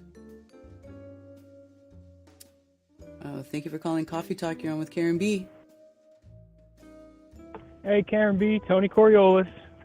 How's it going? Doing good. Just here at work, bullshitting. So, hey, yeah, he has not shown any of those pictures that he said would make you shut up forever. I haven't seen them yet. But I know that in one Speaker's Corner, he did reference whatever YouTube page he is digging on. So, yeah, I can at least give you a name of whoever's given him his intel for training up for the debate. Okay. And then I found it really interesting when you said that some crystals grow with the flat top. I've never heard that before. Yes, many crystals do. It's just part of their crystal system. I can show pictures of it. Yeah, well, there's even like a picture going around on Facebook. You know how they like suggest some photos to you? Mm-hmm. So one guy suggested to me, and it's, this town in Iraq is built on top of an old tree. Okay, so that's what it says. Mm-hmm. But, I mean, it could very well just be a crystal that they're set up on top of. Like, well, technically... Am I crazy to think that? No, this is what I think. But here's the thing, like, when I say that, though, people think about, like, a gemmy crystal that you can, like, that's all shiny, right? But it's not all crystals That are is like right that. Think, yeah. Right? Some of them are black, some of them are brown, some of them are red, right? And then and some of them are opaque, like they're different types of minerals, right? But all of these solid sort of mineral formations are technically crystalline formations. All matter, all solid matter is technically crystalline. And so these rocks, which are made of different types of minerals and have different mineral bonds, they form the same way. They're just bigger and older, and they're all worn on the outside because of everything that happens. They're all subjected to, the same, the elements, right? The weather and everything. But then, like, think about, some of these mountains people dig into, and then they start pulling out the clean, pure rock, like what I was talking about, like with the marble or with like a sodalite mine. There's a lot of mines where there is so much material there that the crystal literally is the size of a mountain. And so that's where the mines are. That's where you start getting these things where they carve out the slabs to use for countertops or big tiles, or like any of these elaborate sort of monument style buildings that you see. Even granite is crystal. It's 3 types of crystal systems that grow together: quartz, mica, and feldspar. And that's why you can polish it and it gets all shiny and it reflects light, and you can see the little shiny flecks in your pretty quartz, granite countertop, is because it's literally made of crystal. And why do you have counters that are made of crystal? Because there are mountainous sizes of these crystalline deposits all over Earth, and that we take from them and use them to build things. And yes, they do terminate to a flat top. Yeah, totally. Tourmaline is one of them. Corundum does it, like rubies and emeralds will grow like that. So, yes. Mm-hmm. and it's well, even how, like, we talked out before, I said, like, out in the Sycamore Desert, Sycamore Creek out here in Arizona, there's one, like, it is like a kind of like a little mountain type of thing, but it's all rose quartz. And, like, it could have really just grown right there back in the day, and I don't know what would have caused that or anything, but it's no way that, like, it moved off of some big iceberg that was carrying it and dropped it out in the desert. It's like the size of a mountain. We've driven up cars onto it and stuff. It's huge. And there's no flat top on that. But then if I go up into, like, Payson area, I know I go to this one breakfast diner, and then you look out from their window and you just see how the mountaintop there is completely flat, And then I know how everyone's jumping to say everything was an old tree, but just the fact that it is perfectly flat, I'm leaning more on the crystal side of everything. So I'm glad you're digging into all these topics. I love this coffee talk shit. Yeah, well, thank you. Thank you, Tony. I appreciate that. Gotcha. And then, just one last little thing. I did finally, I'm historically, I got kicked off of YouTube more than a year ago, and I've just been very hesitant on making a new account. But then when I was out in Vegas, I met Carl, FE Nation, and he said, "Oh, man, I'm on YouTube, like, subscribe." And I had to hit him with the, "Oh, man, I don't got a YouTube account." So I finally made one, and first person I subscribed to was FE Nation. So shout out to you, FE Nation. I'm liking your stuff already. That's awesome. Right on. Yeah. And then I heard you say Sue Finelli and Thunder Chicken are over in that other chat. So what up, guys? I'm over here on Rockfin, Tony Coriolis, but now I can be on YouTube. So I'll see you guys around. There you go. Right on. Yep. All right. Peace out. I got someone parked in the grass. I got to go tell them to get off. All right. Thanks. That's so funny. I need some of that magic oil from Thunder Chicken, right? I'm interested in all minerals, rocks, and crystals. Dude, this is why I love rocks. I love rocks. Like, I always thought it was really stupid when, when I was younger and you'd hear people having rock collections or they were into rocks. I thought it was dumb until I started to understand, like, what the stories that they can tell you, the clues that they have, the things that you can learn just from holding them in your hands. Like, it really is amazing. They all have frequencies and vibrations and stuff. And like even Marcel Vogel, the crystal guy, I've mentioned this before, where he talks about he was brought to a mountain that instantly induced him to have a Kundalini awakening experience. Why? Probably because that mountain was made of a very high vibration crystalline substance inside of it. You know what I mean? This is that's why crystal healing is an actual thing. I did take a class all about crystals and crystal healing. You can treat things with crystals. You can use them in your daily life. They work too. They work. And here's a good example of a corundum crystal, right? This is what you'd call ruby. And it's not perfect, right? It is imperfect. It's got pits and protrusions, and the lines are not perfectly straight. It is not a perfectly grown crystal that did not have the perfect ideal conditions in which to grow, but it still tried to express that sacred geometry, and the top is kind of flat. I mean, it's not perfectly flat, but think about these tabletop mountains where it almost looks like some of them look like this, some of them look perfectly flat. So it just depends on the particular conditions that were present at the time that particular formation happened. That's it. Sometimes these formations have beautiful conditions and they make these beautiful, very perfect shapes. Like you'll see these pyramidal mountains, right? Pyramid shaped mountains on every continent. Oh my God, it must be aliens, right? Aliens, because I see the pyramids on every, well, maybe it's because an octahedron is a platonic solid and it is a natural form in which crystals grow. So maybe these giant pyramidal mountains are just that. They're giant octahedral shaped platonic solid mountains. That's it. You don't need an alien race. You don't need some, alien story or some impossible building structure. And I'm not saying that the regular pyramids are that. I'm saying, obviously those pyramids were built. Some pyramids were built and some of them, is it 1111? Oh, I just missed it. Some pyramids were built and other pyramids are just naturally formed that way. But here's the thing. Everything that we do is man imitating nature, right? We learn from the creation. Like even a box is not our invention, right?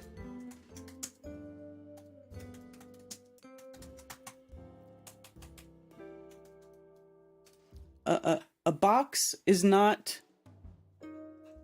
It's a platonic solid too. And I can't freaking type.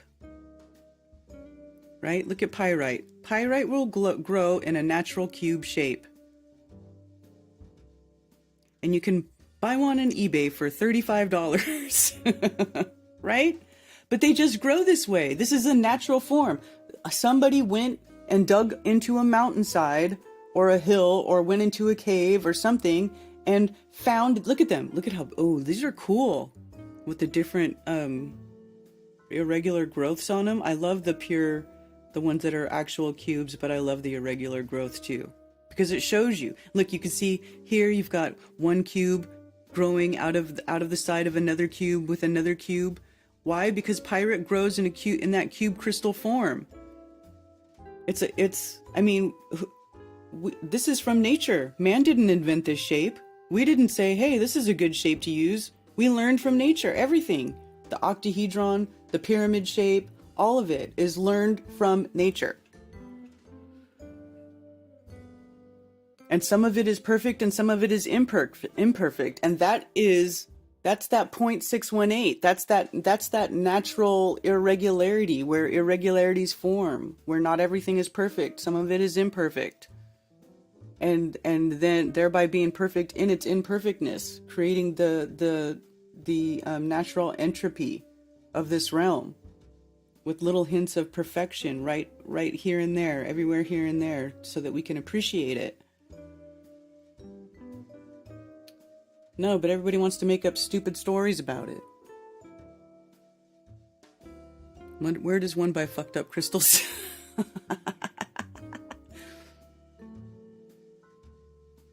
That's the crystals I would grind up into the paint. You can get industrial crystals too. Just any. And in fact, if you just want the crystals to grind up, you could just go out and just go find quartz rocks. Figure out where the highest concentration of quartz is in your area and just go pick up rocks.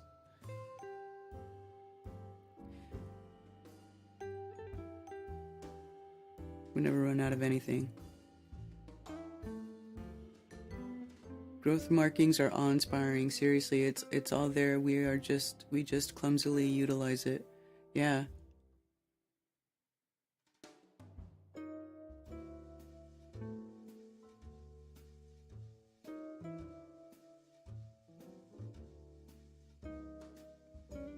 My brother last night tried to suggest everything tries to form a ball in nature. I exploded in condescending laughter. Okay, a sphere. Here's the thing. Crystals will grow in a radial shape, like rhodochrosite, right? It's really funny. Rhodochrosite is, maybe they have a stalactite. But this is one that's really, like, here, see? See how it forms these little ball shapes? Right?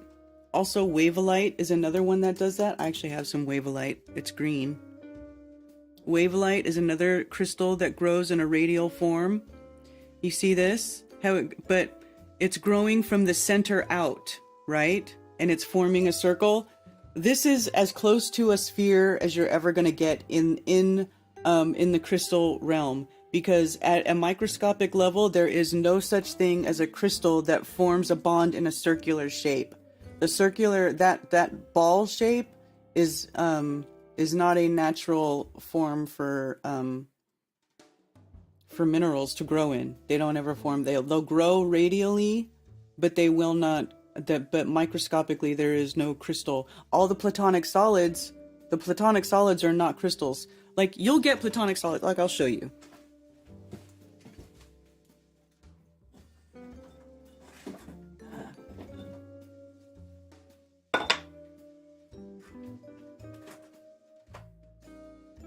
So you'll get these platonic solid crystal sets, right?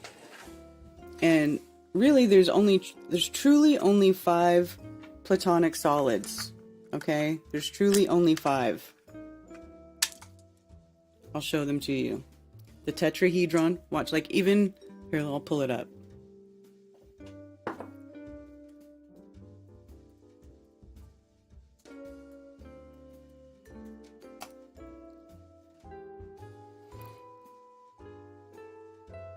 So there's only 5. So you'll see this, right? This is like the typical, this is the platonic solids, right? So you got your tetrahedron, which is the 4-sided shape, right?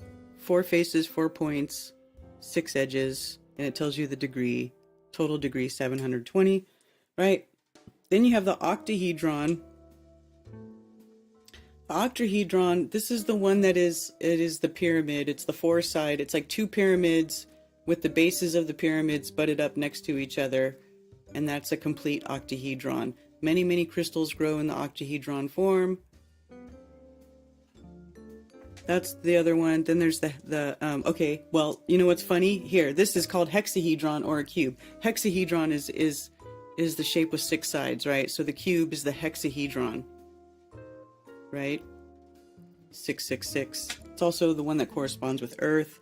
And then the icosahedron right here, the 20-sided one, the water one. This one actually, now all of these, and then there's the last one is the dodecahedron, right? All of these you can find crystals that grow in these forms, although except the icosahedron, I don't think that there is a crystal that forms that the icosahedron in an icosahedron shape on its own. But why this is a platonic solid still, that's like a further investigation. That's something that I keep meaning to dive into, but like I haven't. Okay, those are the actual crystal systems, those shapes. So then they give you a sphere, right? Like they'll throw 2 extra ones in there. They'll throw in this, which is the Merkaba, which is a stellated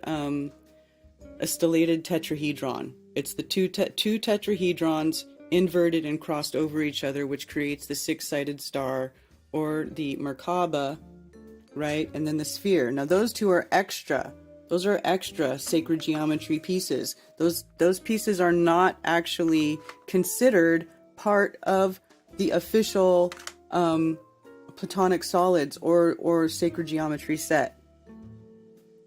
So, but it was inserted in there later, and I think that's part of, like, you know, the whole deception, them trying to add stuff, you know, alter things that are already known, and then, you know, use it to perpetuate their ideas or their agenda.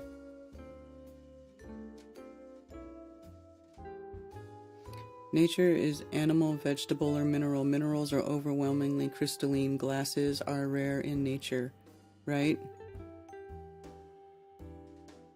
Bismuth would look cool in paint? Well, how would you do that? You know what, MFT? If you want to put something that reflects, you know, that makes your paint shiny, you know what they use? They use it in makeup. It's used in women's makeup all the time. It's called mica. Mica. Mica is the one that grows in thin sheets, and they use it to make like shiny shiny things in makeup and stuff. Individual microcrystals can easily be split into extremely thin elastic plates.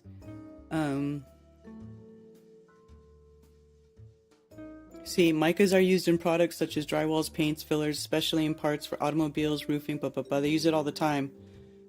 But see how it's got its color properties here? Thin section containing and cross-polarized light on the left. So it's got, you know, it refracts all the colors in different ways. It makes it shiny. Muscovite, that's the main word I'm looking for. Muscovite, which is what mica is. But muscovite, this is the one. See how shiny and shimmery it is? That is... I have bowls of it on my porch, by the way. But that's the stuff that they grind up and they put it in stuff to make it shimmery, shiny.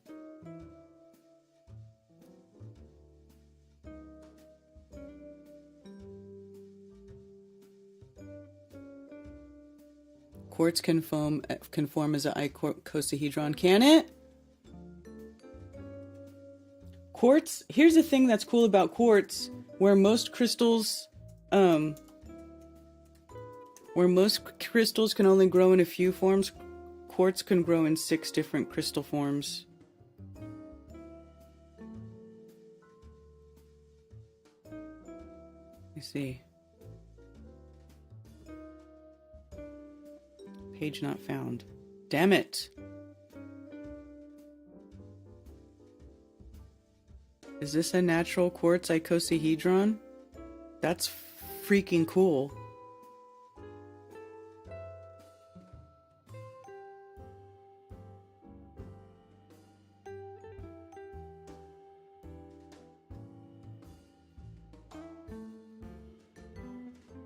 These look carved though.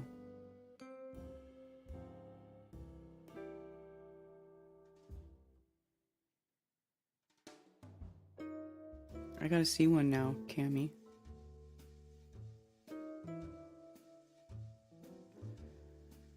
Being catfished a lot here with these pictures.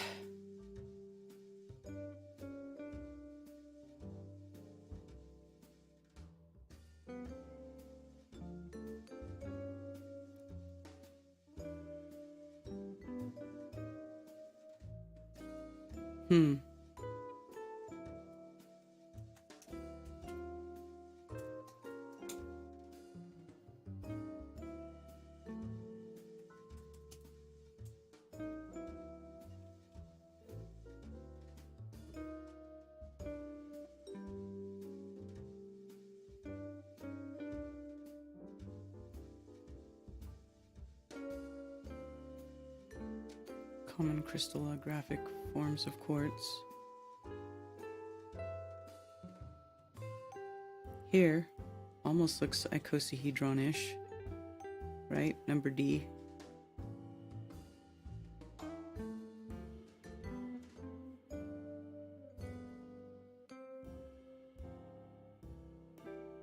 Letter D. Ooh, blue quartz.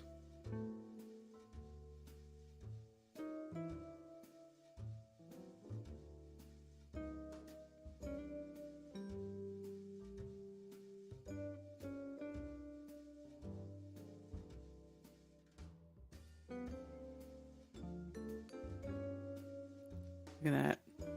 That's pretty cool.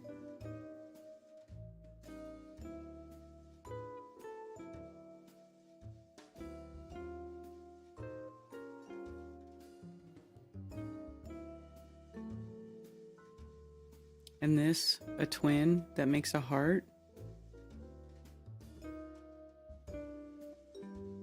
That's amazing. Anyways, these are different forms. Yeah, quartz grows in a lot of different forms. So it'd have to be like somewhere between this one and this one to make like that sort of shape.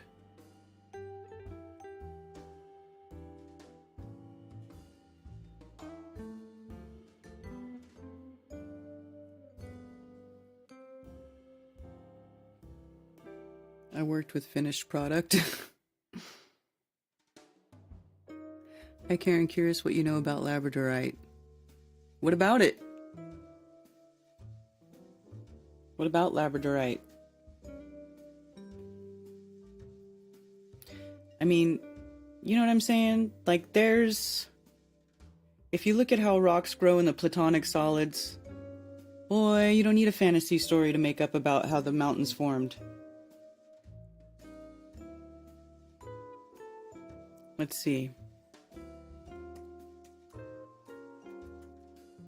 Labradorite mine.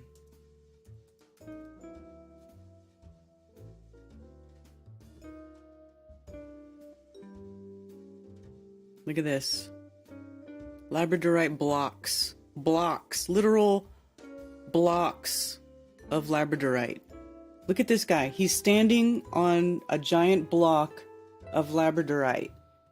This is what I'm saying, because the whole area, that part was just happened to be this mineral makeup, and whatever the conditions are that cause these to grow, right? Like, I'm not even going to sit here and claim to know exactly what the conditions are needed to make these things form, but it is some process that happens, you know, in the earth, on the earth, in the beginning.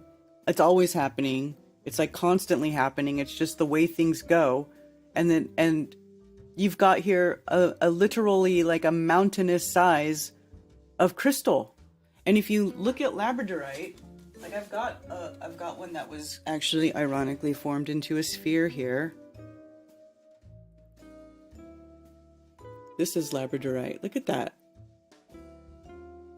Look at that flash, all those colors, all the different things in there, picking up the light and throwing it off differently. Like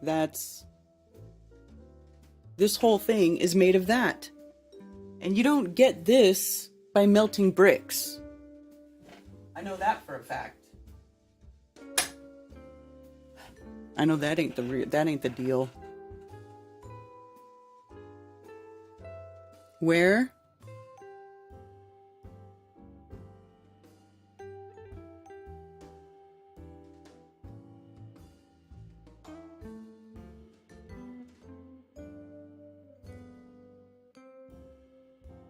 I'm just getting up, but it's 4:28 somewhere. Perlite mines? I'm not familiar.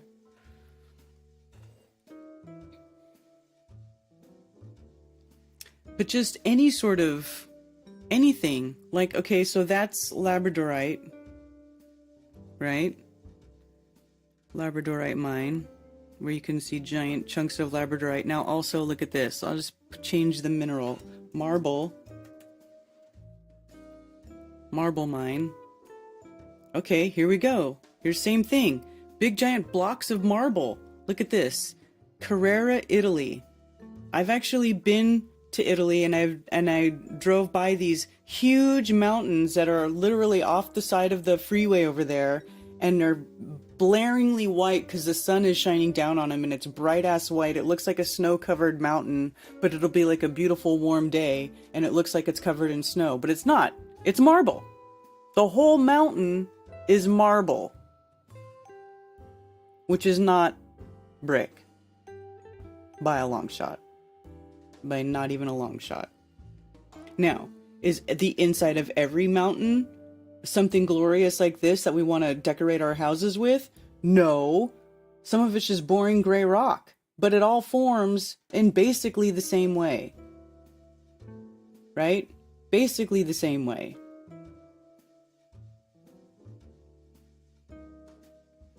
I mean, some of it is salt.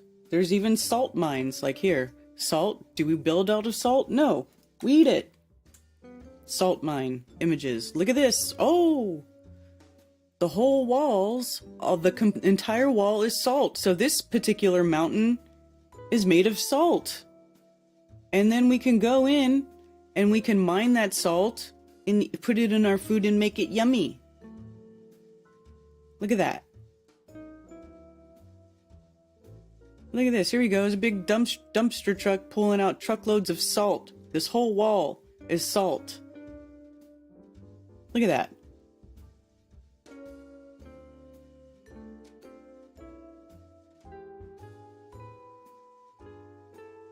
Salt.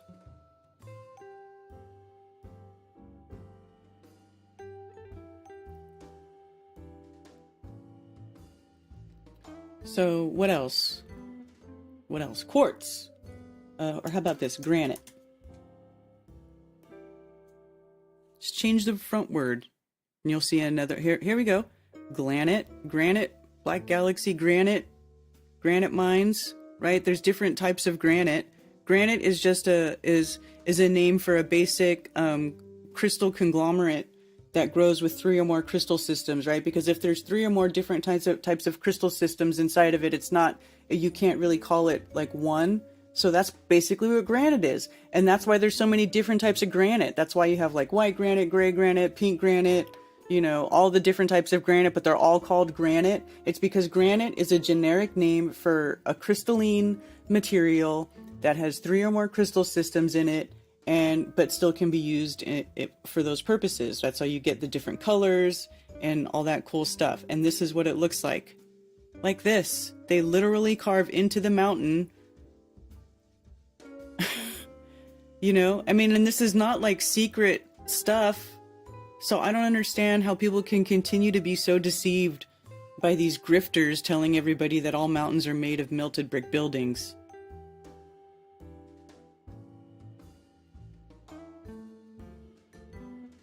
We sell rocks at Gray's Granite.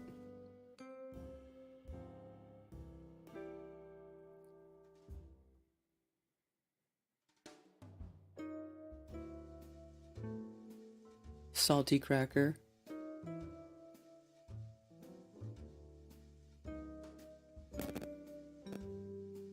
Look up meteorites for sale. What kind of metals are they? I know they're not from space. Well, I don't know. I used to say that for sure too, but then Ben told me, Ben Balderson keeps telling me that he knows people who have space rocks, but I don't think that they're space rocks. But see, this actually ties into the dome, and the dome being crystalline, and crystals growing, and everything always constantly growing and renewing. Like, wouldn't it be possible that like part of the recycle process is the dome constantly, or the firmament constantly regrowing and renewing itself, and maybe that some of these meteor showers that happen on a yearly basis is just the firmament shedding old material, you know, as part of the wear and tear, while the new material grows from wherever it grows up there. You know what I'm saying? And so it's just part of the whole, kind of like how you have rock slides down, on the mountainsides here because of normal wear and tear. Sometimes the rocks will fall. Well, maybe that's what's going on with the firmament. It's got normal wear and tear, and there's, the meteor showers that happen on a regular basis is just that normal cycle of the realm. What do you think about that? Maybe.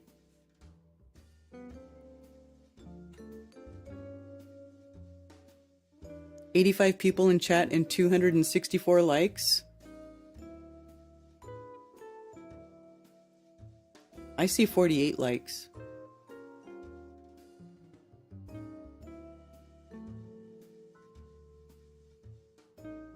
THC crystals are my favorite.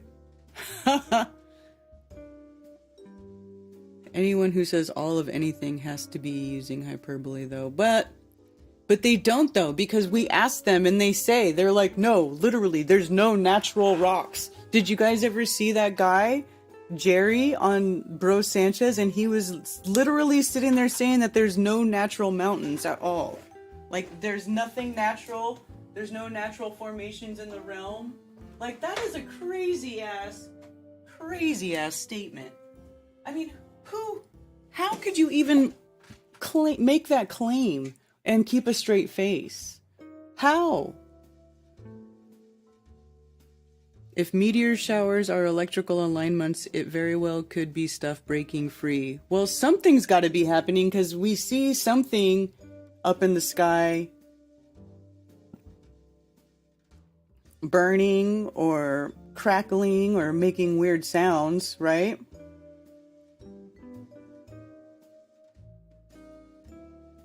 So what is it?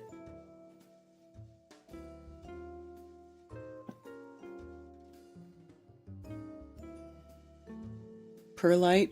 Let me look up perlite mine. What's perlite?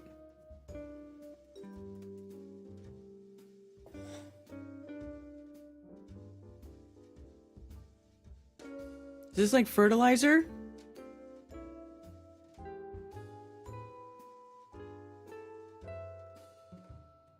What is perlite?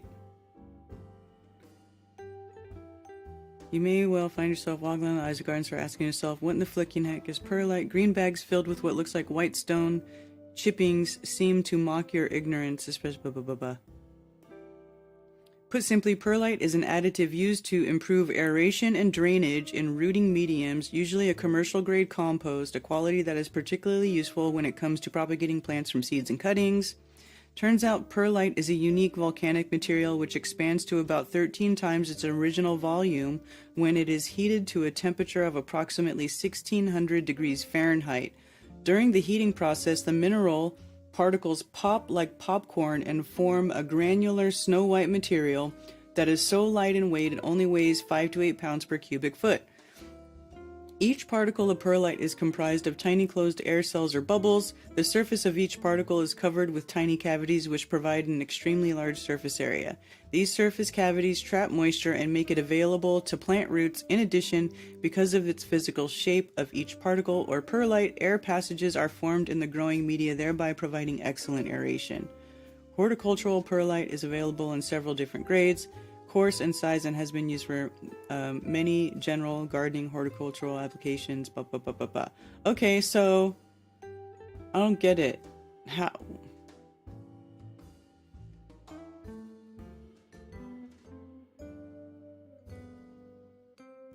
What is the significance of perlite? Fractionated perlite.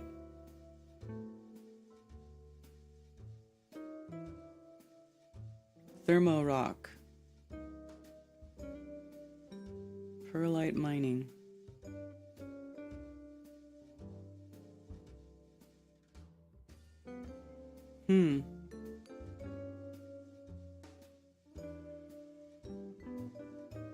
So it's used for plants and aerating soil. Is there something I'm missing?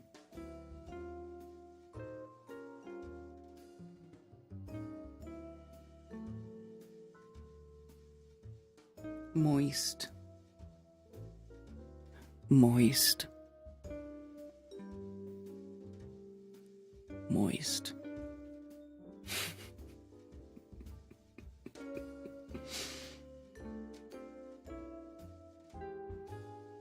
Yes, I have call-ins. It's 848-222-2480 to call in. I thought perlite was man-made. Well, it looks like they heat it up and they make it pop so that it is in a form that you can, they process it for sure. They process it in a form that you can use. Let's go to Mindat. Where's Mindat? Do I have Mindat open yet still? I'll open a new Mindat window. And we'll look up perlite on Mindat. Mindat is a beautiful, beautiful online resource where you can look up the makeup and properties of just about any mineral. I highly recommend you guys start using it to investigate life. Perlite, an amorphous volcanic glass with a relatively high water content, frequently formed by the hydration of obsidian.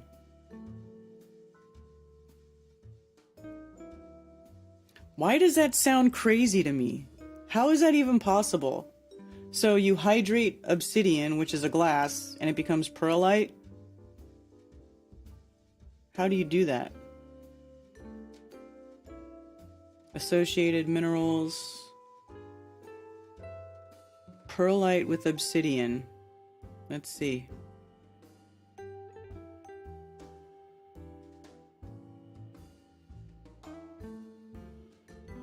This is weird looking.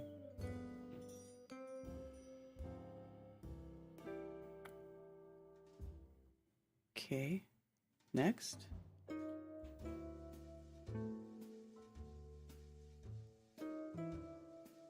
Cristobalite, obsidian, and perlite. This is so weird. Obsidian and perlite. Well, this is just weird. See, there's so much we don't know about how these minerals form or what conditions they require. Because I'm confused now.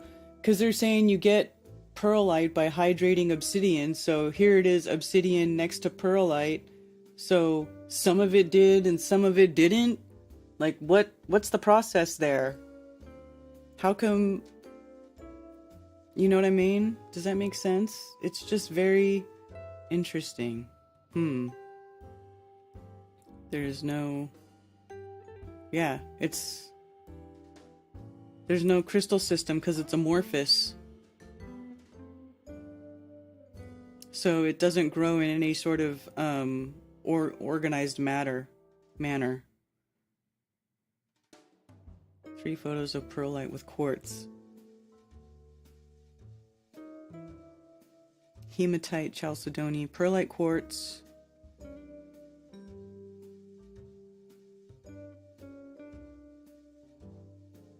Interesting.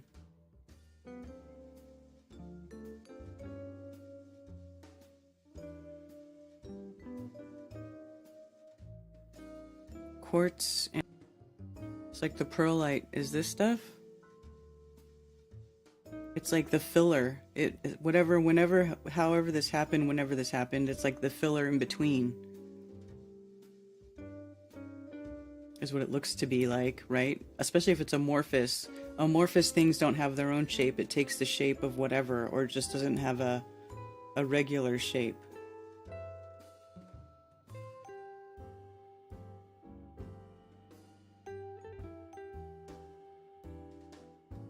Interesting.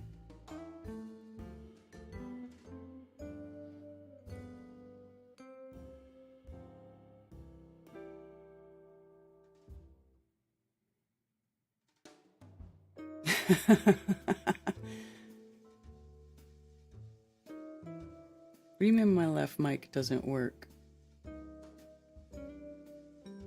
Let me see. Testing. Yes, it does.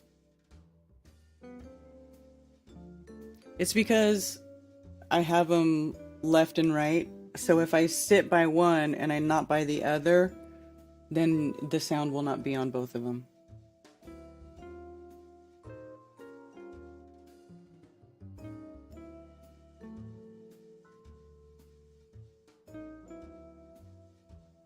I'm guessing quenching and they worded it poorly.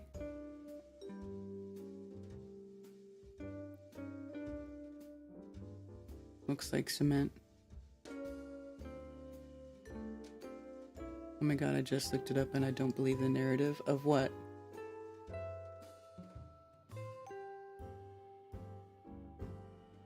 Muttering moist to keep decorum of minimal dead air. Very funny. I don't really ever have dead air because I've got my coffee talk music. Oh, now it's saying that I'm losing connection. Or not excellent connection, it just is good connection. How is it working though? Is everything still going okay? I'm not getting any dropped frame alerts this time, which is amazing.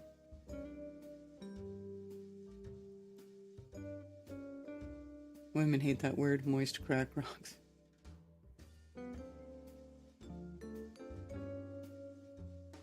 Like the filler for packing boxes. Yeah, I don't know. Saturday the rocket hit the firmament, who knows?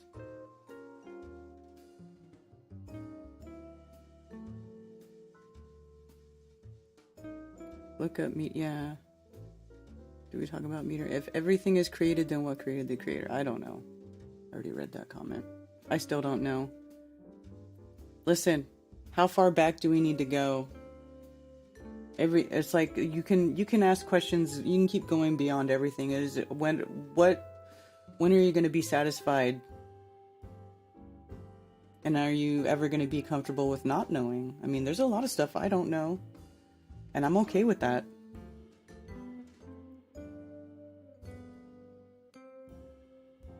Yeah, because it's backwards. My camera's not flipped. Back to meteorites. Moldavite was said to be a meteorite, yet it is considered a crystal or glass. It's actually a tektite. It's amorphous. It's not really a crystal. It's more like a glass. If you have any insight, yeah, we can look at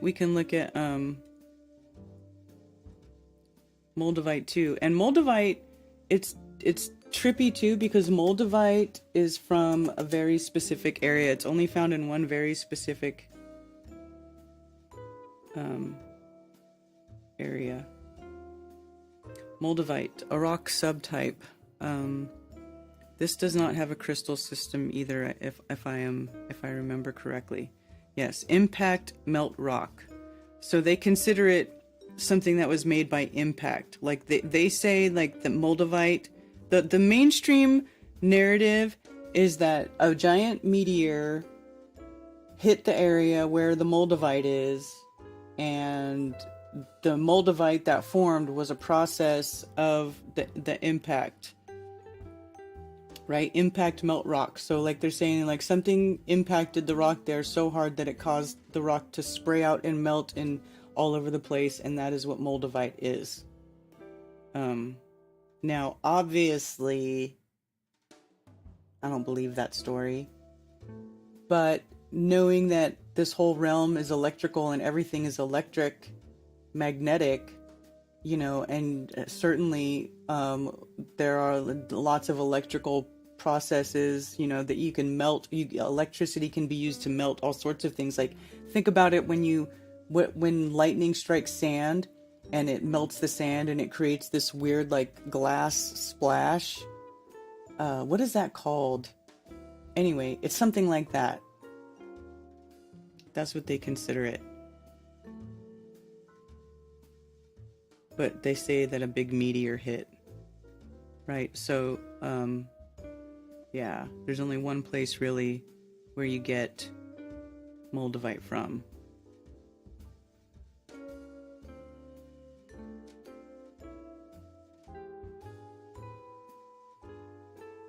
So, this one area in Europe. That's it.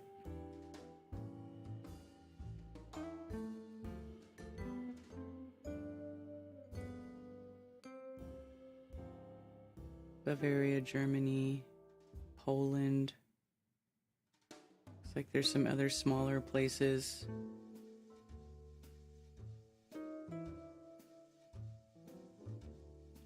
But that's basically it. That's where Moldavite comes from.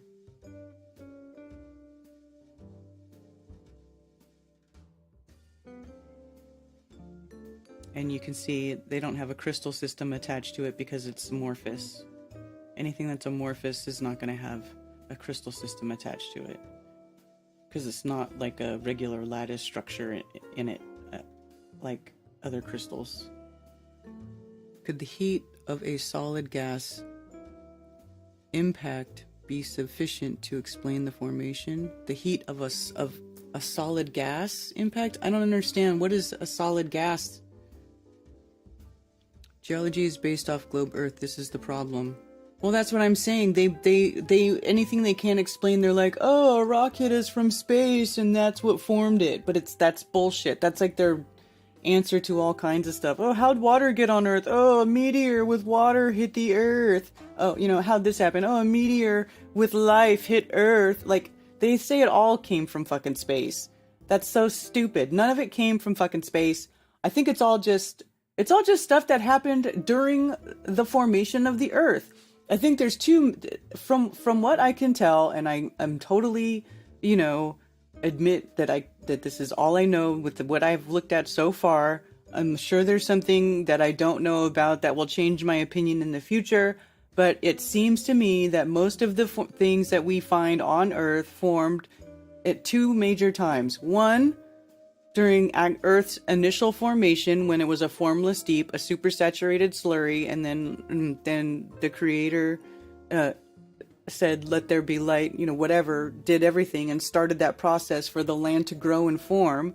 And then we got all the initial formations of land that we have now on the Earth that we know today.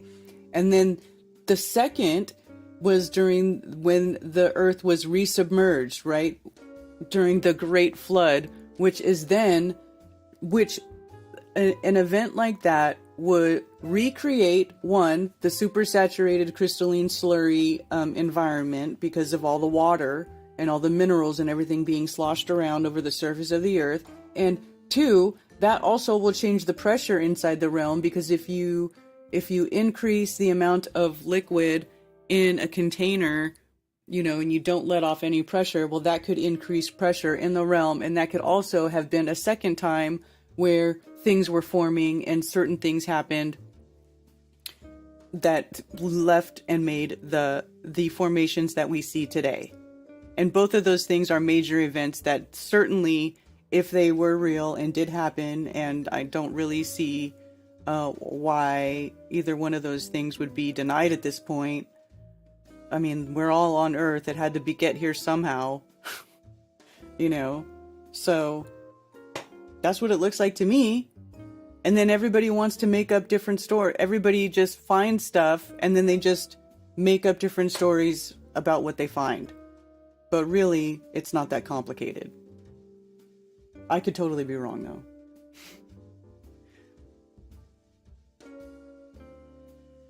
What do you think a flood is, Angela? That's what the flood is. The flood is a reset, right? The flood is a reset. Why does everybody want to... this is part of people denying Creator and creation, right? Look, I don't care. You don't have to believe in Jesus. I'm not asking you to take Lord and Jesus as your savior. I don't care what you think the Creator is, but a worldwide flood is talked about in many different cultures around the plane. That's a reset. Why does everybody have to say that there was something else besides that? I don't even necessarily believe in man-made resets.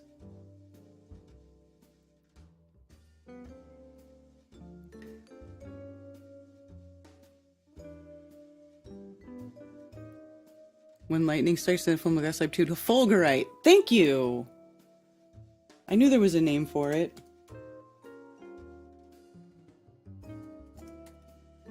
Let's take a look at some fulgurite images. Fulgurite is a natural tube, clump, or mass of vitrified or fused soil, sand, rock, or other sediments that forms when lightning strikes the ground. Learn about the types, formation, classification, and examples of fulgurites. So here you go.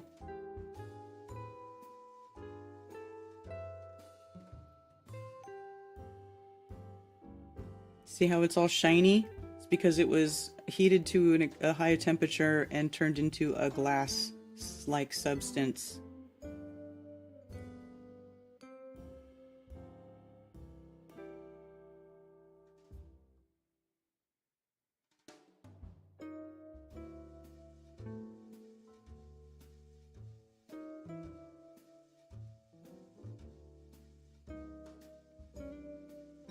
Look at that. Looks like coral, right? Oh, it must be coral. It does kind of look like coral though, doesn't it? Isn't it funny how that is?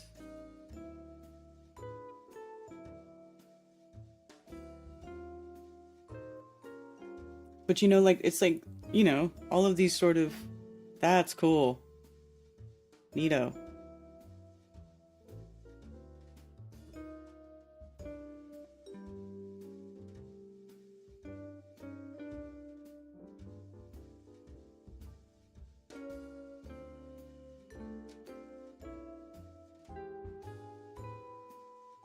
Who said it was a man-made reset? I don't know.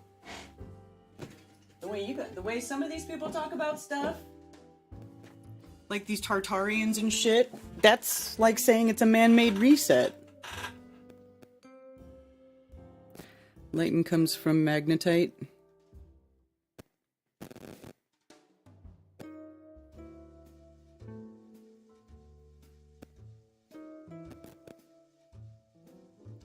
For anyone who's struggling to heat their home for really cheap heating, check out Chinese diesel heaters.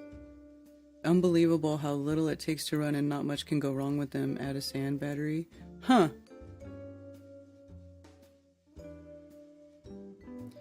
Man was continually evil with an elephant walking around us that our creator flushed us down the drain and started again.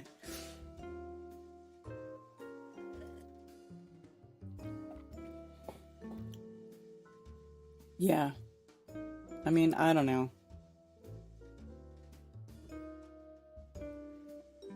But it is very, very interesting when you start looking at rocks and minerals and stuff. But like this sort of thing, like this splayed out pattern, it almost looks like coral. It looks like roots. It looks like the branches of a tree. This is the ratio, the golden ratio, expressing itself in this form. Because think about, that's like what this is. Like, let's see.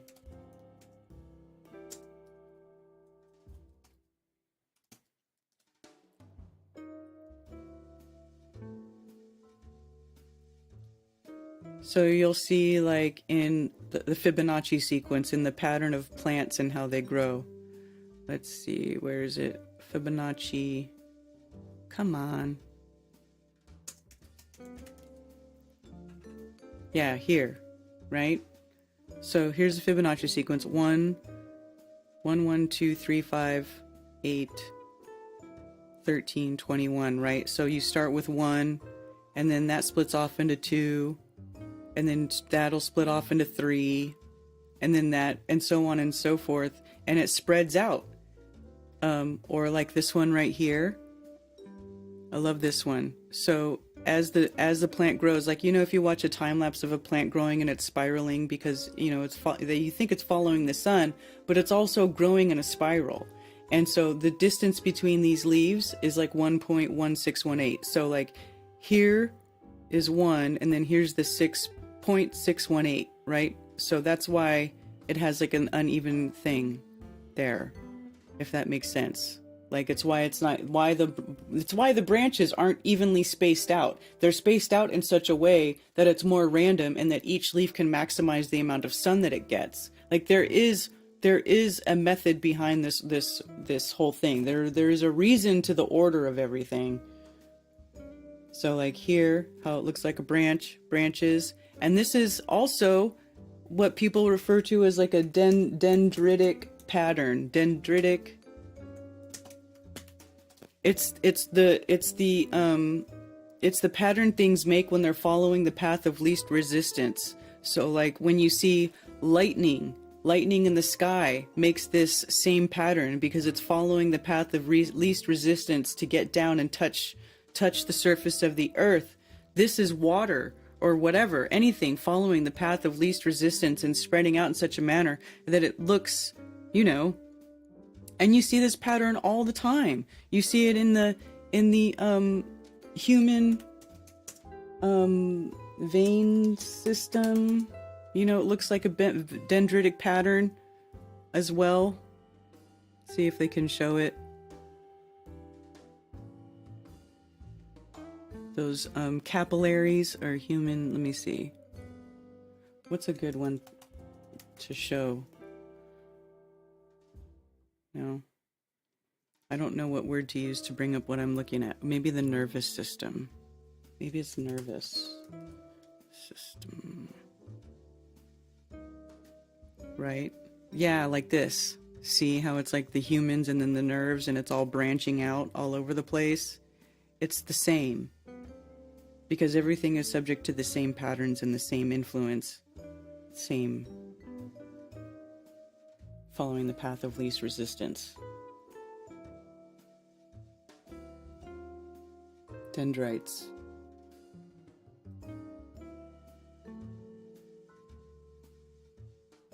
You don't found a building if you built it. Well, but that's not how that's used, though.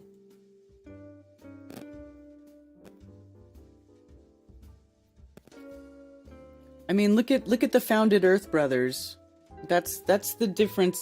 See, these words, old words have different meanings than what you think they have today. Let's look up founded definition.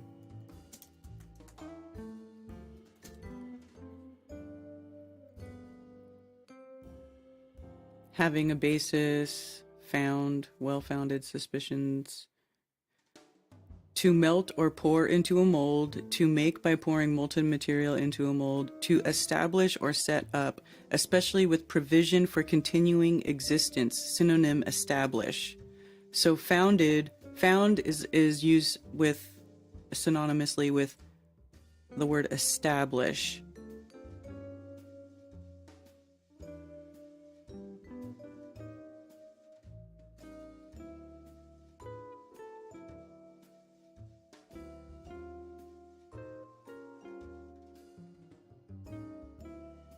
Establish, to cause an institution, for example, to come into existence or begin operating, found, set up. To bring about, generate, or effect. To place or settle in a secure position or condition. So, I mean, they use these terms in different ways than what we're thinking of.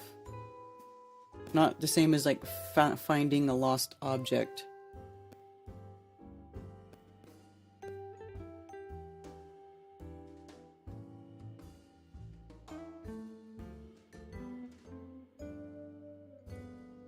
As the roots of the tree equal its branches, so do our inner worlds match the outer world balance. Lyrics to a song.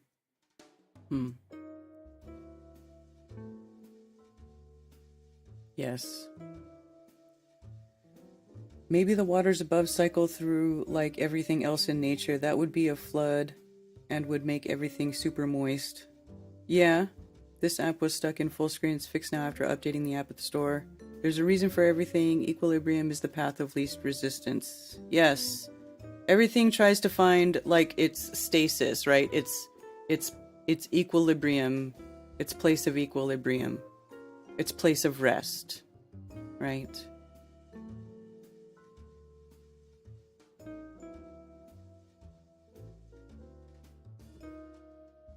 Oh, so now you're just going to change the definition to words. Okay.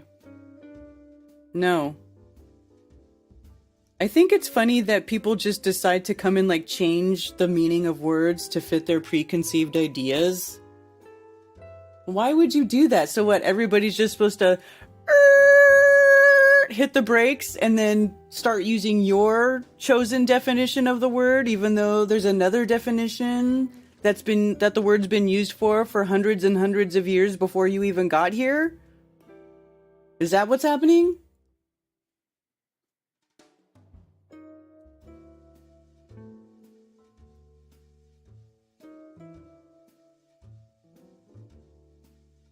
I just put my internet box thing on a crystal and I'm getting better reception, so I don't know. Well, crystals do emit frequencies.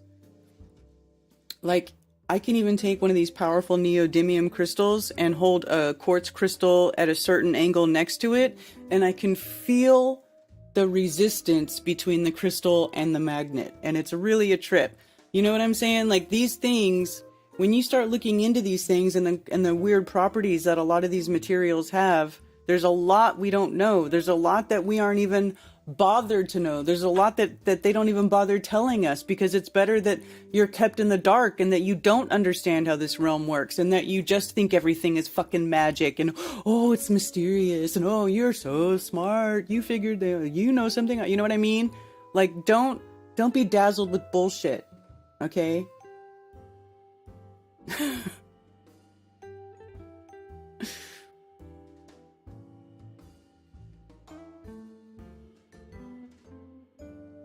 Matthew 13:15, for this people's heart is waxed gross, and their ears are dull of hearing, and their eyes they have closed, lest at any time they should see with their eyes and hear with their ears. Crystal radios. Crystal radio, huh? Crystal radio kit. Oh, here we go. Crystal radio. Simple radio receiver circuit, used mostly for AM reception. Crystal radio receiver, all called a crystal set, is a simple radio receiver popular in the early days of radio. It uses only the power of the received radio signal to produce the sound, needing no external power. It is named for its most important component, a crystal detector, originally made from a piece of crystalline mineral such as galena. This component is now called a diode. Crystal radios are the simplest type of radio receiver and can be made with a few inexpensive parts such as a wire for an antenna, a coil of wire, a capacitor, a crystal detector, and earphones. Well, that's pretty simple, isn't it? You know, how come they don't have people make crystal radios in school instead of dissecting frogs? I feel like one is way more important than the other. I could have lived my entire life without ever dissecting a frog, I'm not gonna lie.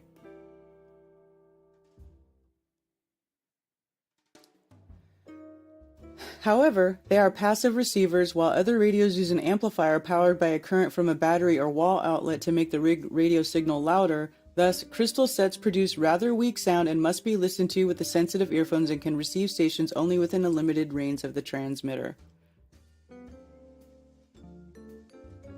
But it is interesting though, right? Like, it just goes to show you. They, you know, and what do you...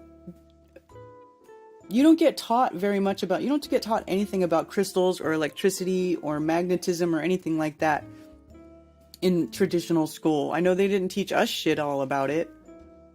So, you know, and these seem like very basic things that would have been helpful to know throughout life. Oh, here's a PDF on building a crystal radio.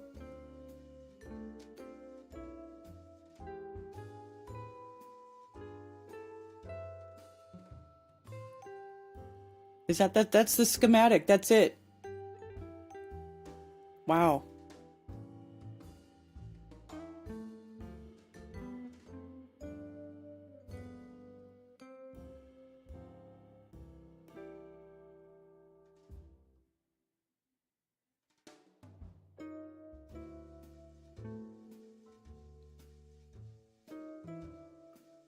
Beats formed by the superposition of two waves.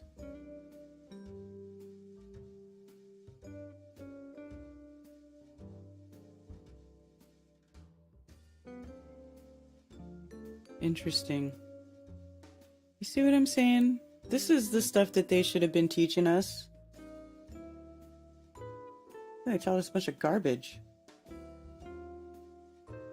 Requires no external power source. This isn't magic.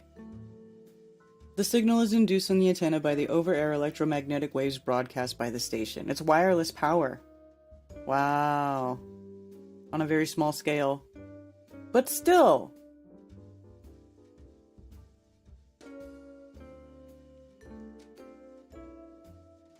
Because you're trying to disconnect us from nature. Exactly.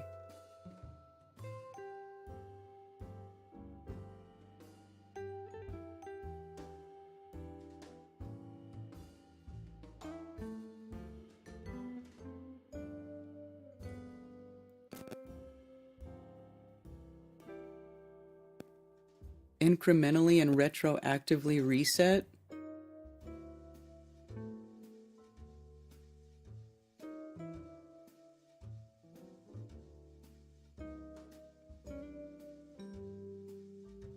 They used to make radios.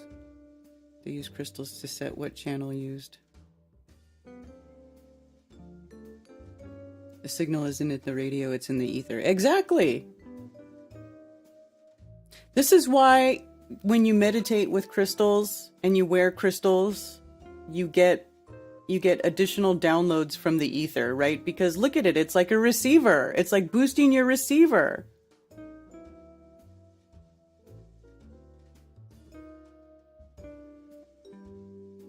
Taught us how to make a light bulb work with a potato. That was back in the 60s. I know. Well, now, you know, they do a lot of stuff with crystal now that they don't tell us about. Like, remember we was looking at crystal batteries? Now they have crystal batteries. Let's see. And they're trippy.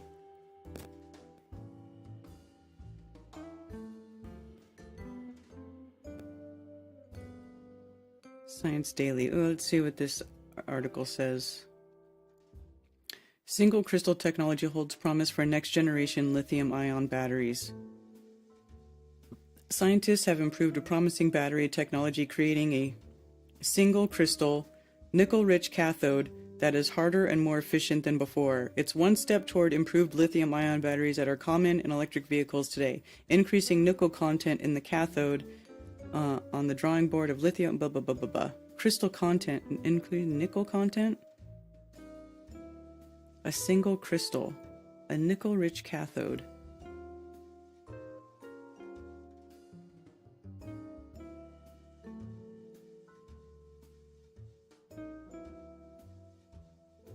More energy capacity. That looks a little wordy. I don't really want to get into that. Crystal power. Let's see what this says. May 4th, 2020. Studies with single crystal electrodes can speed up design of new battery systems. Well, this is 3 years old, and as we all know, batteries have already been lasting longer and longer. They're probably already using this stuff. Sodium iridium oxide.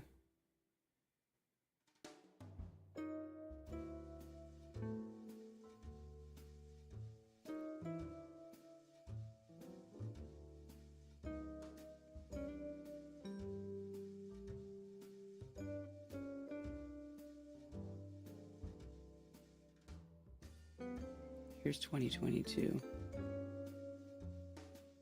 Crystal battery discovered that could triple the range of electric vehicles. You know what? I was wondering the other day, because that whole thing with the electric vehicles and them charging taking so long, I was thinking to myself, I wonder if they're going to start putting crystal batteries in these electric cars. And then here it is.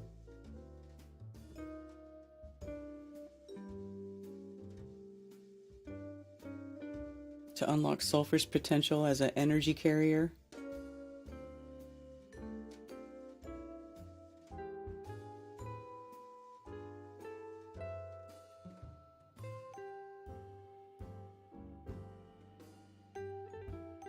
Potatoes give me energy.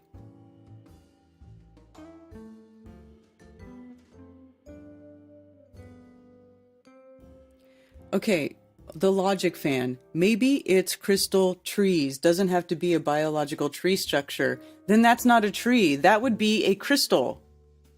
That would literally be a crystalline pillar. SiO2 is quartz. And if you want to talk about silicone pillars, like J Dreamer Z likes to talk about, that's literally a quartz crystal you're talking about. It's a quartz crystal. It's not a tree. It's a quartz crystal. Now, here's the thing. It's very similar because crystals do grow. They grow just like plants grow, but it's a very different process, but they do grow. So that's not a tree.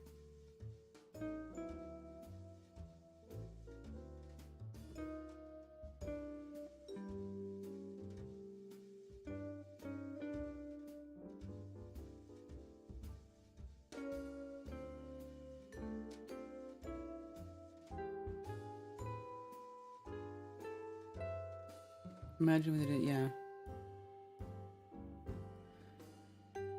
I'm kind of pissed at the BS they taught us. Some of it was useful, but that depends on the school. Yeah. The London, Ontario that had almost the trivium and quadrivium. Ooh, that's good. I bought those books. I try to get my children to read them, but they don't want to.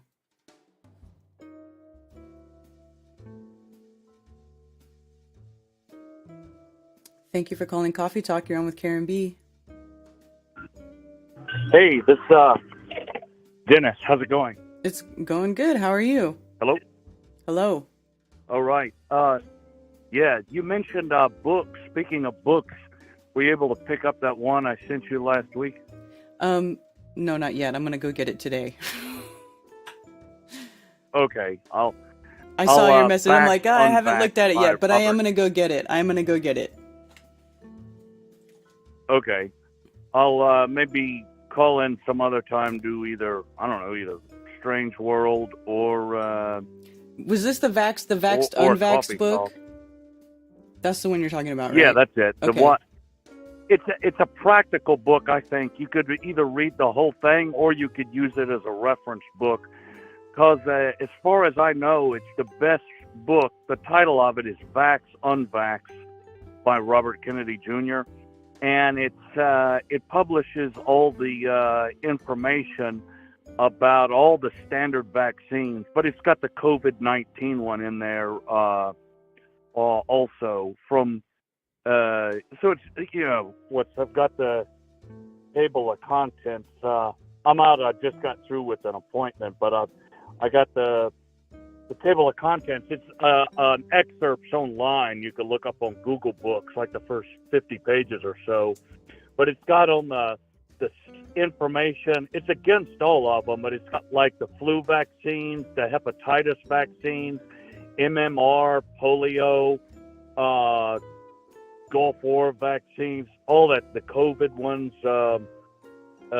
Anyway, yeah, other stuff, but it's got the chapters on all those the different standard vaccines that you see at doctor or when you enter the military and all. And it's got, so someone says like this vaccine is, oh well, that one's okay, or the tetanus or whatever. It's got info, derogatory info on all those, and I think it's like from clinical trials.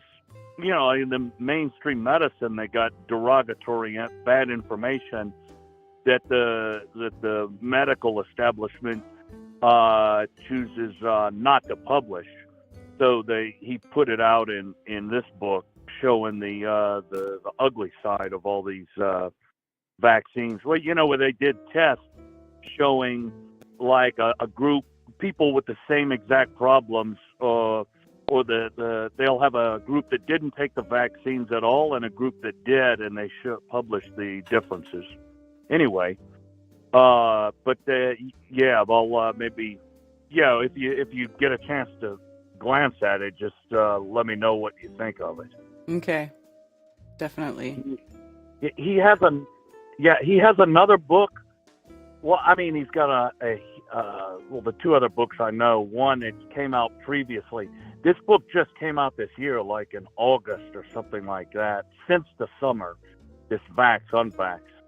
But his older book, it's a biography of Fauci, but it's a history of the medical establishment since the 80s. And I've got a lot of histories, good ones, showing the ugly side of the medical establishment, but I think up to the 80s. And his book, the one on Fauci, basically brings all that stuff up to date.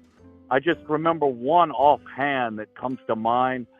It's a history of the AMA. Out of all those histories I have, the one that's outstanding from the 19th century to the present, I think Eustace Mullins wrote Murder by Injection, the history of the AMA, the American Medical Association.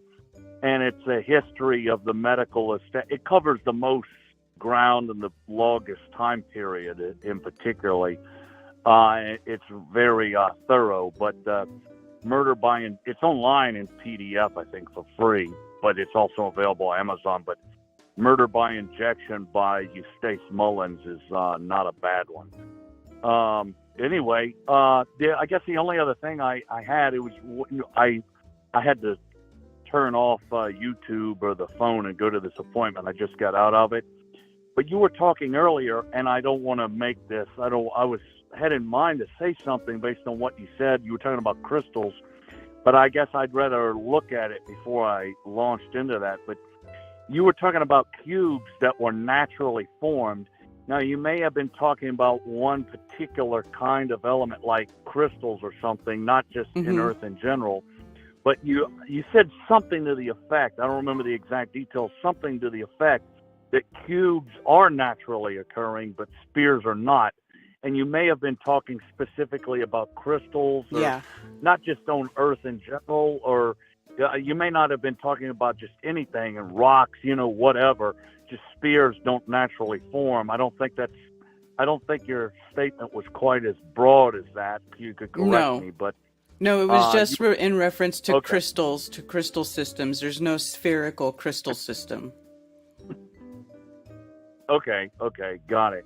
But when you said that, thought I had was, oh, well, that's this was my reasoning. Especially if it applied to a broader swath of everything, which it doesn't. Just so I won't go anywhere with it unless I had more evidence. But for cosmography, I was like, so the firmament.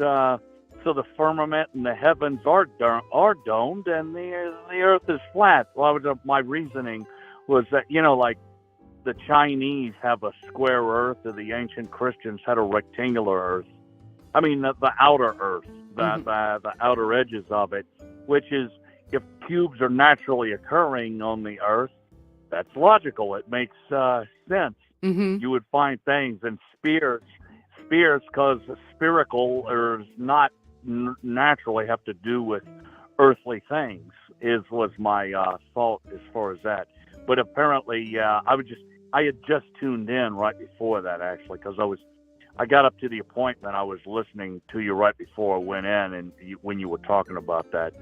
So, but anyway, that was just it's good to have. How do you say? I'm not asserting, although that is my belief. I'm not asserting that, because it's good in general for us to have evidence before we go out and asserting these little ideas that we got. They say evidence talks, BS walks, or at least that's my philosophy. Anyway, that's all I got for today, so I'll let you go. All right, thanks, Dennis. All right, we'll see you. Appreciate it. All right. Yeah. The cube is a naturally occurring shape, and so is the pyramid.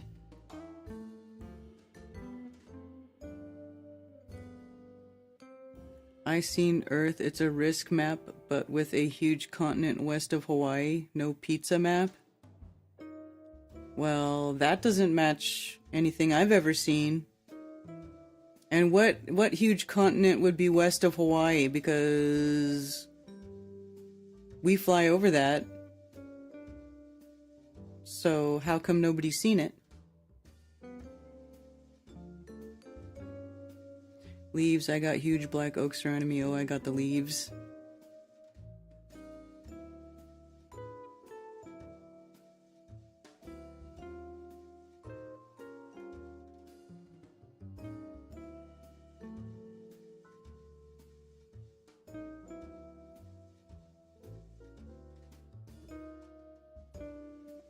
Thank you for calling Coffee Talk. You're on with Karen B. Hi, Karen. Hi. I haven't called in before, but I wanted to say, good job on your conference. That was my first time, so that was fun. Oh, cool. I recommend it highly to anybody that's thinking about it next year. But I wanted to find out, I'm torn about my dog and vaccines. So in the past, I've always done whatever the vets wanted to. And on this dog that I have, he had his shots when I got him when he was 3 months old. Mm-hmm. And since then, I've just done a rabies vaccine, and I think because parvo's a real thing, and I know you had a caller, a month or so ago that just lost a puppy, and I think it's 80% or 90% of all dogs that get parvo are they're goners. So Mm-hmm. I know that's real, Mm-hmm. and so I'm a truck driver, and my dog goes with me everywhere, and so he's always up to no good as far as scrounging.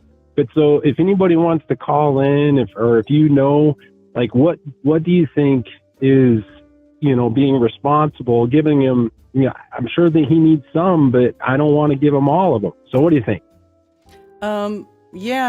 Yeah, I agree, because I have a dog too, and I used to take him and get him all shot up with everything. And actually, on a few of his spots, one spot where they gave him a vaccine, it formed a lump, and that lump never went away. Like years, and it's been years, and that lump never went away. And then I learned too, like through this whole COVID thing, that they were giving animals coronavirus vaccines before they were doing it to people. And so that kind of made me wonder if they weren't using the whole veterinary program as like, out in the open season animal testing for their vaccines that they want to give to people. So, I don't know. But I know parvo is a real thing. Is it a virus? I don't know. It's just like every other virus. It's never been, isolated or anything like that. I think it's probably more like a bacteria, and then just young puppies who aren't, old enough to fight that off on their own. They're very susceptible to it.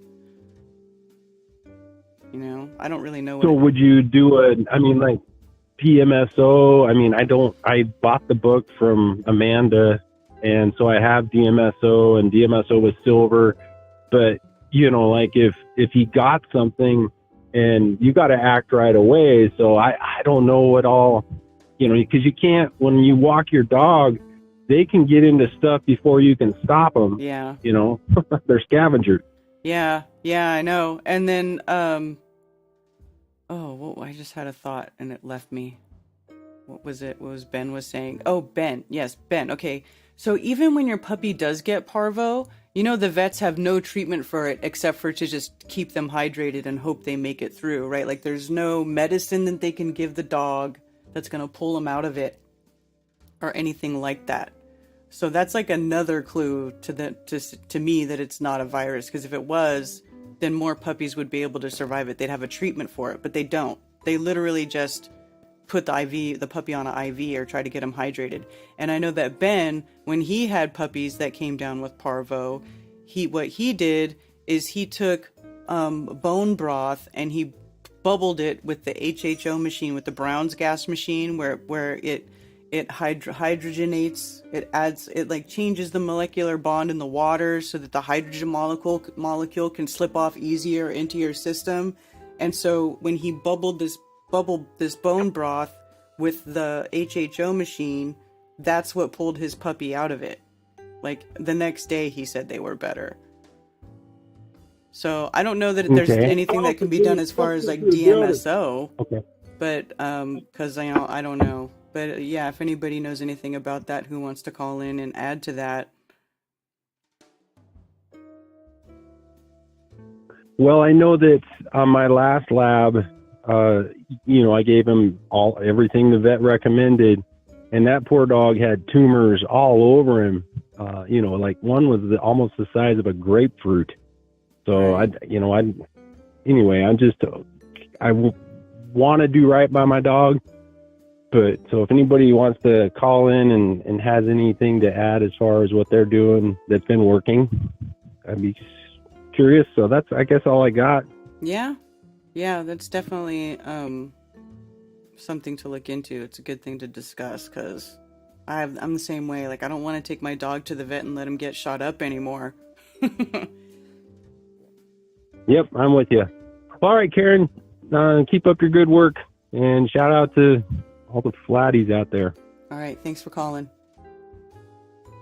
Bye. Yeah. We need some more holistic vets.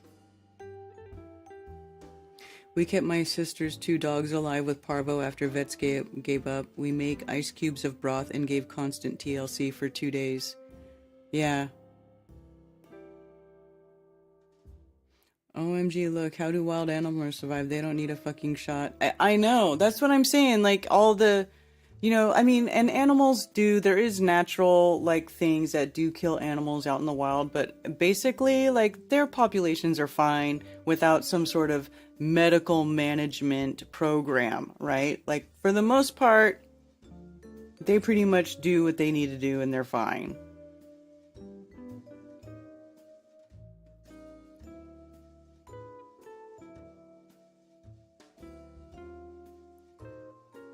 I missed half an hour, had a boil over in my outer wood boiler. The farm cats must have knocked the handle on the clean. Uh-oh.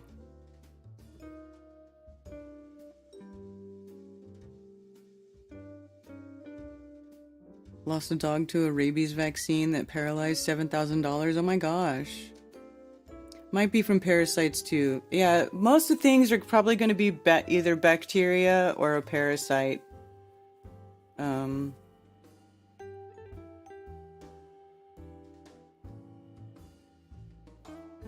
But yeah, you just gotta watch it with those puppies. Don't let them, to watch them when they're young till they get old enough to where their bodies can do whatever they need to do.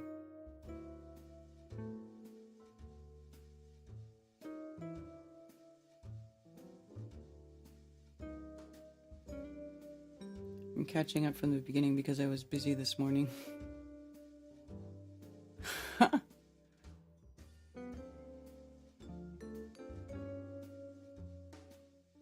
I think they can't get parvo from vaccines though, Angela, because Ben doesn't vaccinate his dogs and they got it. So it can't be from vaccines. I wish Ben was in chat, but he's not here right now. But I don't think it is from vaccines. I think that is like it's a bacteria or a parasite. Like they're saying.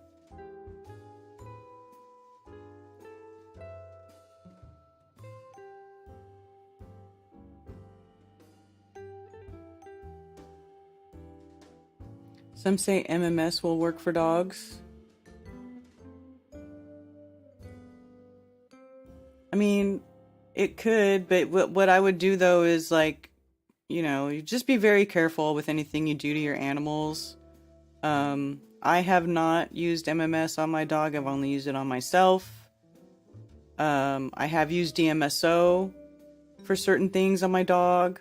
Like, he had like something on his tail where he's getting weird, like pussy things, and I sprayed DMSO on it and that kind of helped with it.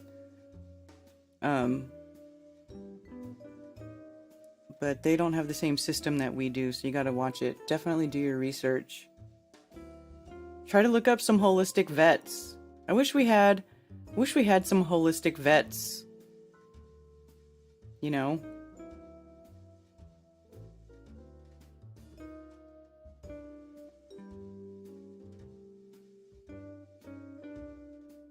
According to all diseases caused by parasites. It could be parasites or bacteria.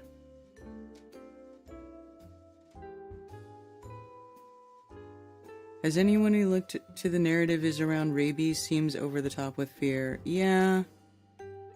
And then there was that one vet who came out a while ago where he was saying that that rabies, that you don't even need to do rabies shots every 2 years like the vets tell you to do. You have to get the rabies shot and then they give you the little thing. It's all, I had my rabies shot.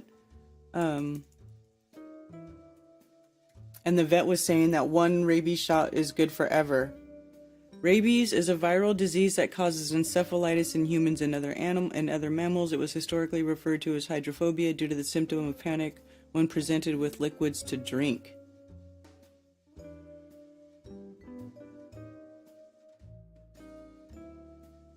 Rabies is a preventable viral disease transmitted through the bite of a rabid animal. It infects the central nervous system of animals, causing the disease in the brain and death. This is what I'm saying. When you with a bite, that sounds like a bacteria thing.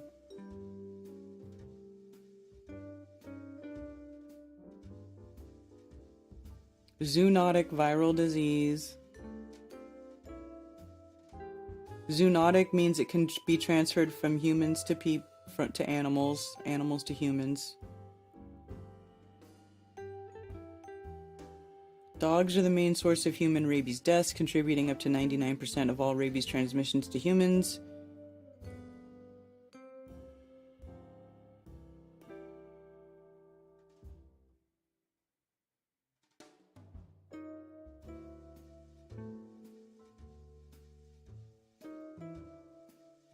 Everything says the same about it.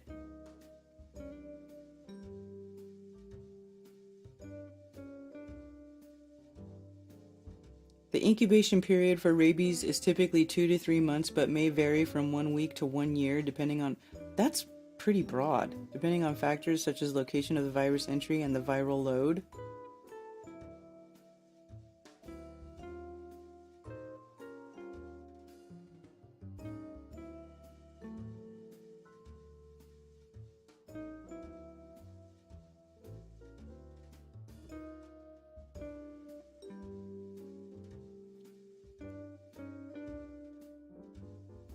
Current diagnostic tools are not suitable for detecting rabies infection before the onset of clinical disease, unless the rabies specific signs of hydrophobia or aerophobia are present, or a reliable history of contact with a suspected or confirmed rabid animal is available. Clinical diagnosis is difficult. Oh, really? Human rabies can be confirmed intravitum and postmortem by various diagnostic techniques that detect whole viruses, viral antigens, or nucleic acids in the infected tissues. Huh.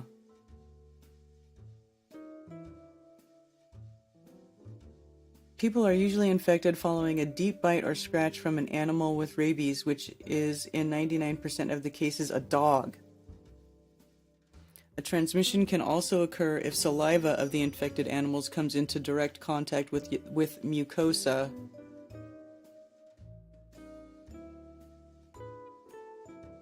In the Americas, hematophagous bats are now a major source of human rabies deaths, as dog-mediated transmission has been largely interrupted in this region.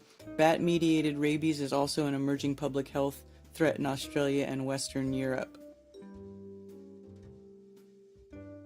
Human deaths following exposure to foxes, raccoons, skunks, jackals, mongooses, and other wild carnivore host species are very rare, and bites from rodents are not known to transmit rabies.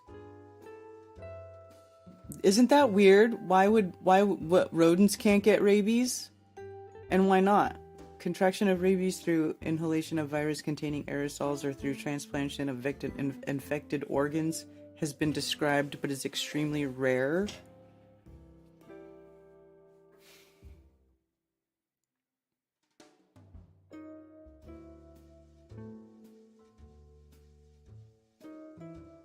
Categories of contact with suspected rabid animal. Uncovered skin, minor scratches or abrasions without bleeding, wound washing and immediate vaccination. Monoclonal administration of rabies immunoglobulin and monoclonal antibodies.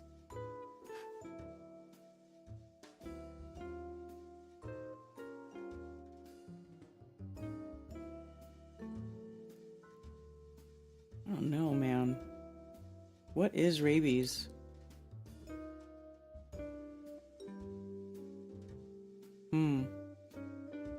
Castor oil is something that you can put on dogs' tumors.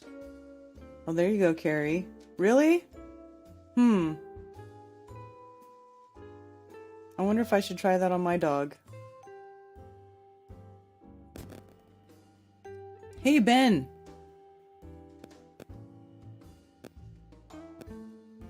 Hey, all I overslept.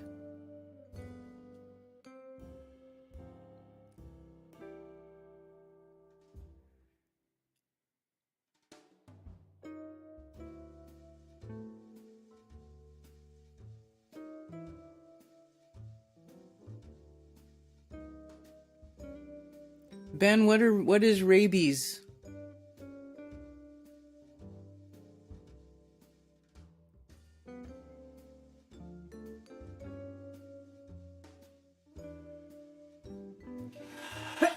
Excuse me.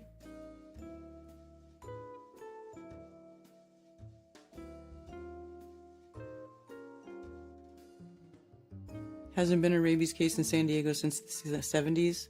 Rabid skunk bit my dog late 80s. My dog, my dad, and I got the rabies shot. Quarantined my dog for I think 3 months and we were all fine.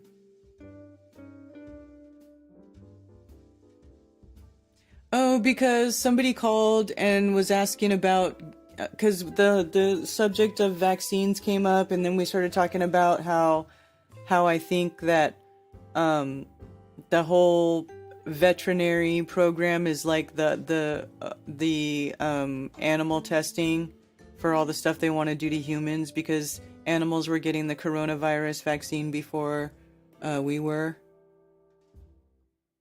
So it seems like they do it. They test all that stuff on our pets. Yeah, and then they were talking about parvo. What is parvo?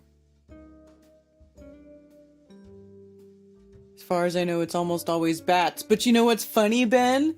Is this thing I just read says that 99% of rabies cases are from dogs. Dogs? Look. Look. Right here. It says right here that it's mostly dogs. Dogs are the main source of human rabies deaths, contributing to 99% of all rabies transmissions to humans.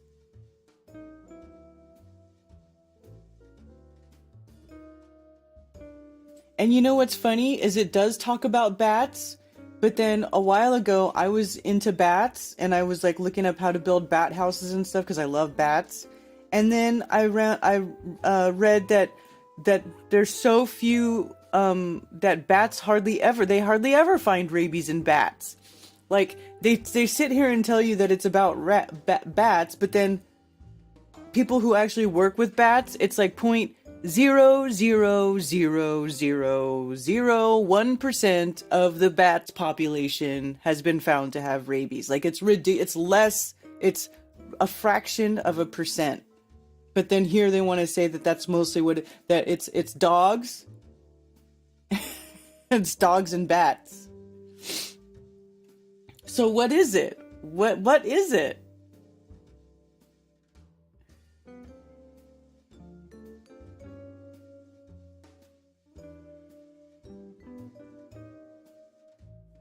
Hey, you just ordered Conspiracy Music Guru's new album? Awesome.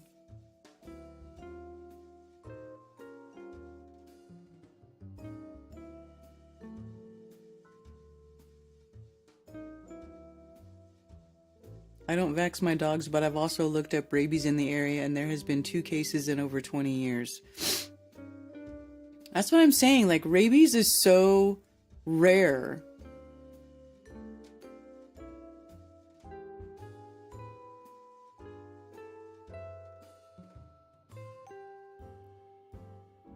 I like bats. Bats eat mosquitoes.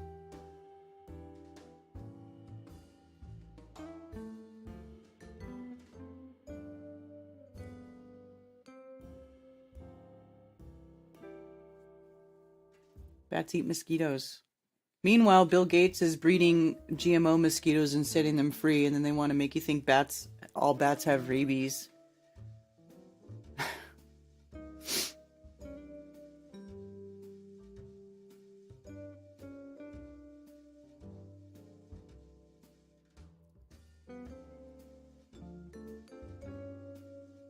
Are bats related to rats? I don't know, but bats are small mammals. They're like basically like flying rats. So how come rat bites don't produce rabies, but bats do? Like, don't you think rats would be more likely to produce rabies bites than bats? Bats hang out in caves and they eat skeeters. Unless somehow eating the mosquitoes, like if well, I don't know.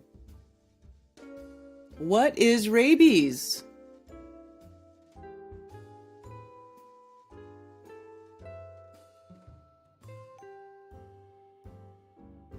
Don and David's book, What Really Makes You Ill, no evidence for rabies, right?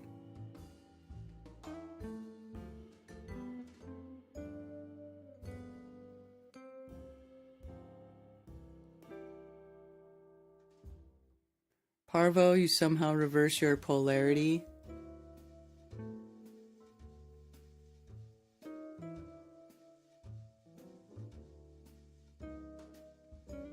Thank you for calling Coffee Talk. You're on with Karen B. Hey, Karen, this is Rick Thompson. Hey. Have you ever heard of zombie ants? Zombie ants. I've heard of the ones that, like, they get taken over by a fungus or something. Those are them. Yeah. Yeah. So, I mean, if dogs are licking a lot of things on the ground and they eat some of these ants that have a fungus in them, maybe it's a fungal infection that gestates in the stomach.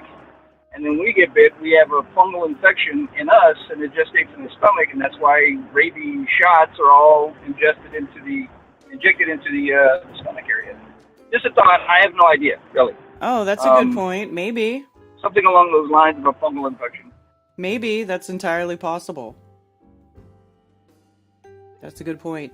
Yeah, and when my dog got parvo, the veterinarian said it's in the soil. So I don't think it's a viral infection because viruses don't tend to last outside the body for long periods of time. So it would have to be some type of bacteria that's in certain soils. Yeah. Well, if you Google "are viruses alive?" viruses aren't even alive. Right. Yeah. So I was just throwing that out there for consideration. I really appreciate your show. Oh, thank you. Thanks for calling. I'll talk to you later. All right. This is a good point, though, about the fungal infection. It could be.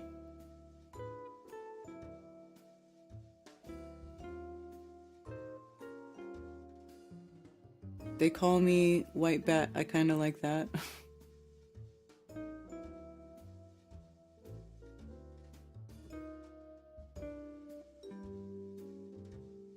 Ben Balderson. Awakening, awesome.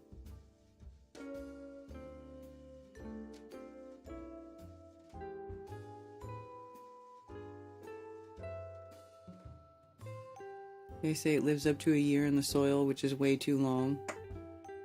Could be a protozoa like Giardia. That's what I'm saying. It's something. It's not whatever it is. It's not what they say it is, right? That's all we know. That's all we know is whatever it is. It's not what they say it is. Right? That would be like a parasite, Giardia. Isn't that what that is?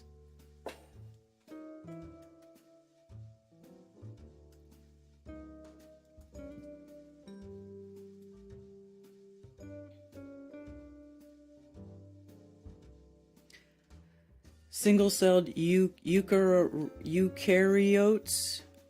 free-living or parasitic that feed on organic matter such as other microorganisms or organic debris. Yeah, it could be something like this. It probably is something like that.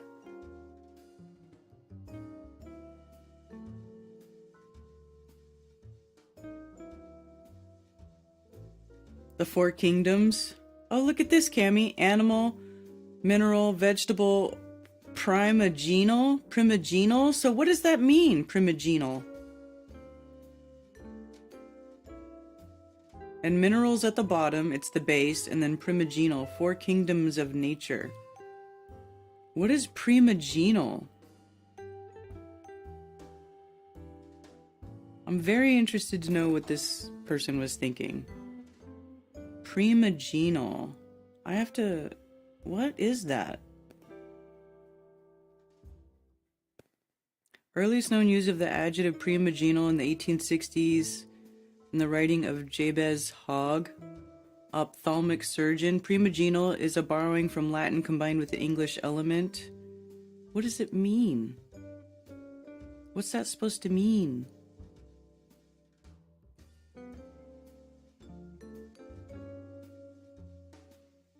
Primogenal.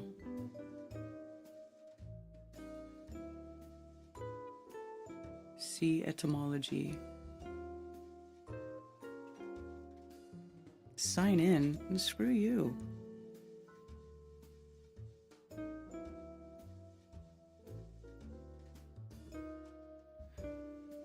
A naturalist. He is credited with the creation of a fourth kingdom, accompanying Carl Linnaeus Lapid's Plantae Animalia to classify life, namely Protoctista.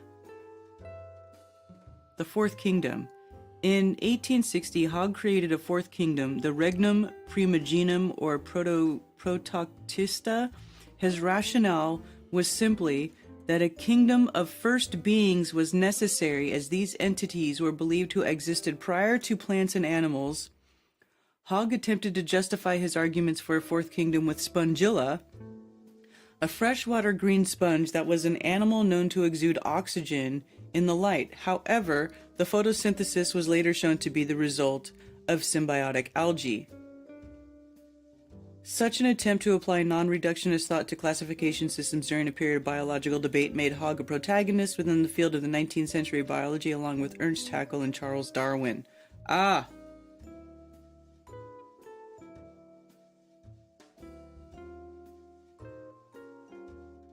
So, he's making shit up. He's making shit up. I mean, why would you need more than plant, animal, and mineral? That could be considered like the Holy Trinity. So this is like supposed to be some... Man, people have been making shit up for so long.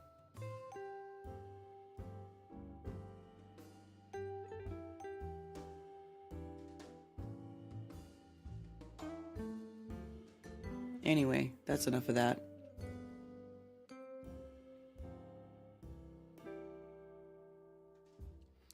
Old school treatment for a rabid bit, copper probe put into punctures. Well, copper is antibacterial, so that could be a hint.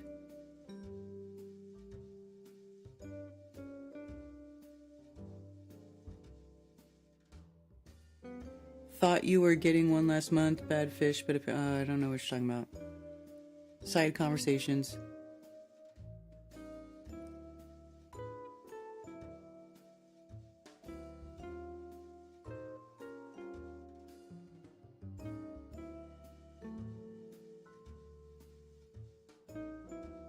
But Darwin made shit up too. That's what I'm saying. That's why when they were talking about, he was like, you know, with compared to being compared to Charles Darwin. Well, also copper draws hydrogen.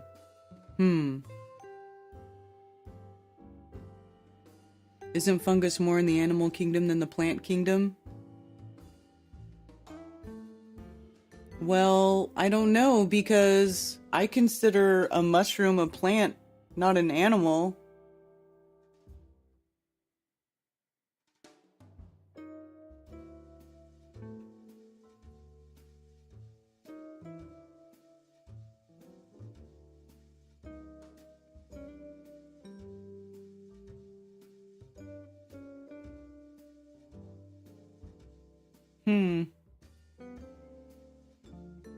Primogenum.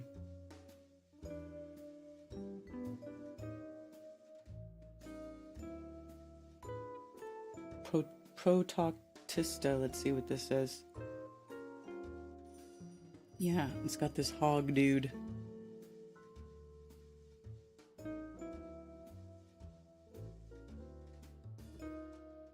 Mineral kingdom, vegetable kingdom, animal kingdom, primogenal kingdom.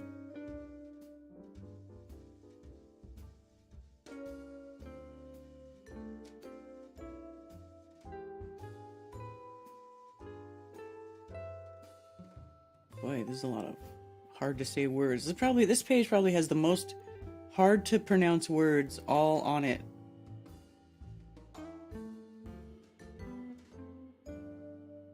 Holy smokes. It's like every word that you can't say is on this page.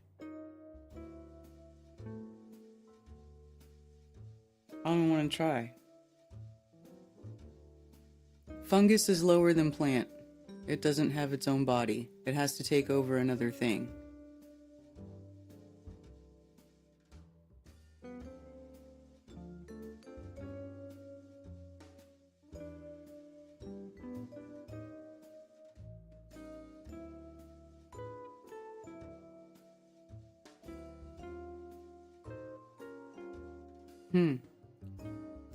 That's interesting.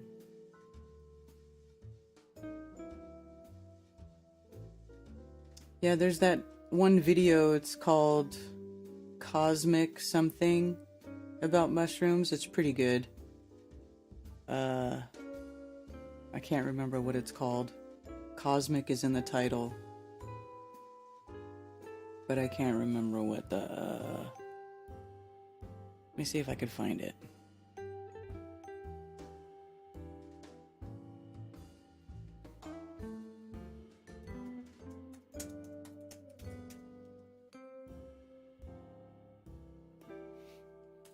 Probably not going to get it by typing cosmic and mushroom.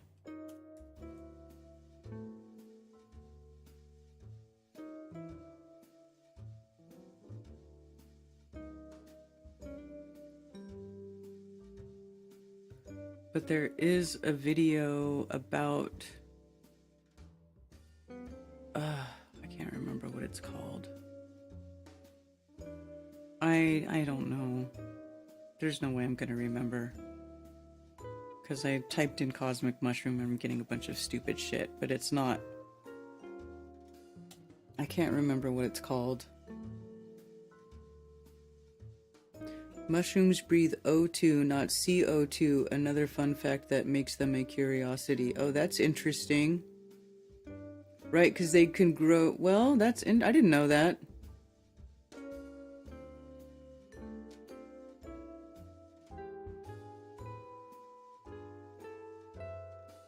One thing mushrooms very picky about: conditions, seasons, need... Yeah, they need lots of moisture. Like they have mushrooms do great in this climate.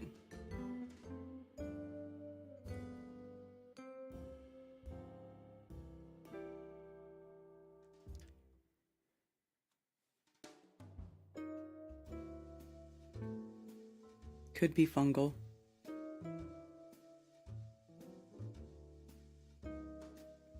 Yeah, I can't remember what the name of this video is that talks about... It's all about mushrooms. I can't remember.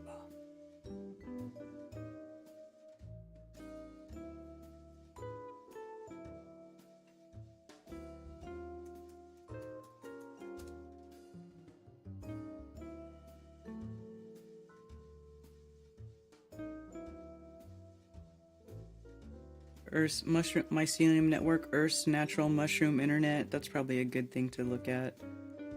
I wish I could remember the name of that video. I can't. If I come across it again, I'll bring it up, but I can't remember. But it was all about fungus.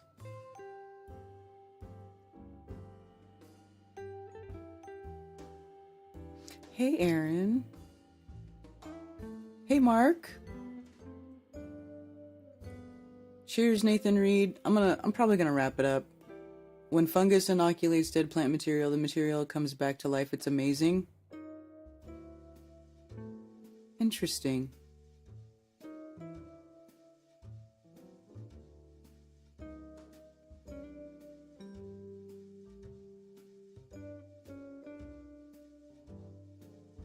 Grow a beard, Mark.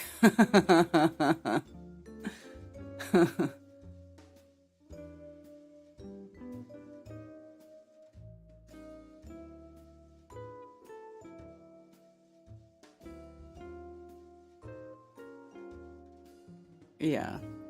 Alright. I think I'm gonna wrap it up, you guys. It's 1 o'clock. It's quite late. It's been a long coffee talk. I hope you all enjoyed our discussion. Oh yeah, Tartaria tablets. Well, this I'll save for next time. Or whatever, the next time we do a talk. There was some cool stuff I found that I wanted to look into. about how they refer to past history time periods, like Common Era, like BC and BCE, Common Era, and before Common Era is that's a whole discussion, like why they started using that. They're totally trying to disassociate from the timeline given by religious texts, which tells me that there's a reason to keep that timeline and make sure we don't forget it. They're trying to make, like, this is like secular terms for the history, and doesn't line up with anyway, that's a whole nother discussion for another day. I hope you all enjoyed today's coffee talk. I hope you all have a wonderful week. Try to enjoy what little bits of good weather we've got before we go into full-on winter time. And hope you all have a wonderful day. And is there anything else I want to say? Oh, tomorrow I will be back here with Mark Sargent for Strange World, Tuesday night, 10 p.m. Eastern, 7 Pacific. And of course, we do Globebusters Tech Thursday on the Globebusters channel with Cammie and Zach and Kyle. And Saturday, Anti-Religious Scripture Study.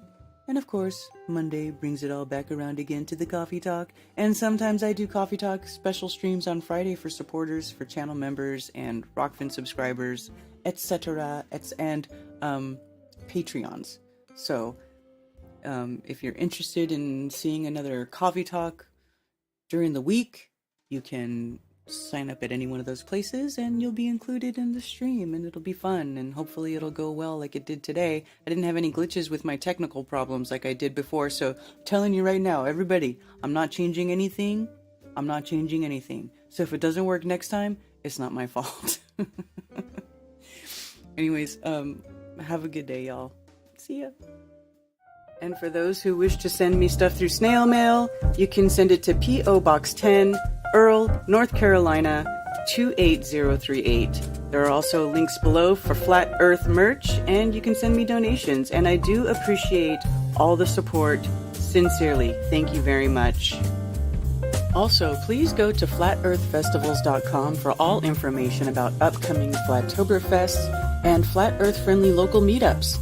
If you are organizing a local Flat Earth meetup, email me at flatearthfestivals@protonmail.com with your meetup information to have it listed on the website for free. For everything else, you can email me at karenbfe@protonmail.com. Thank you for being here.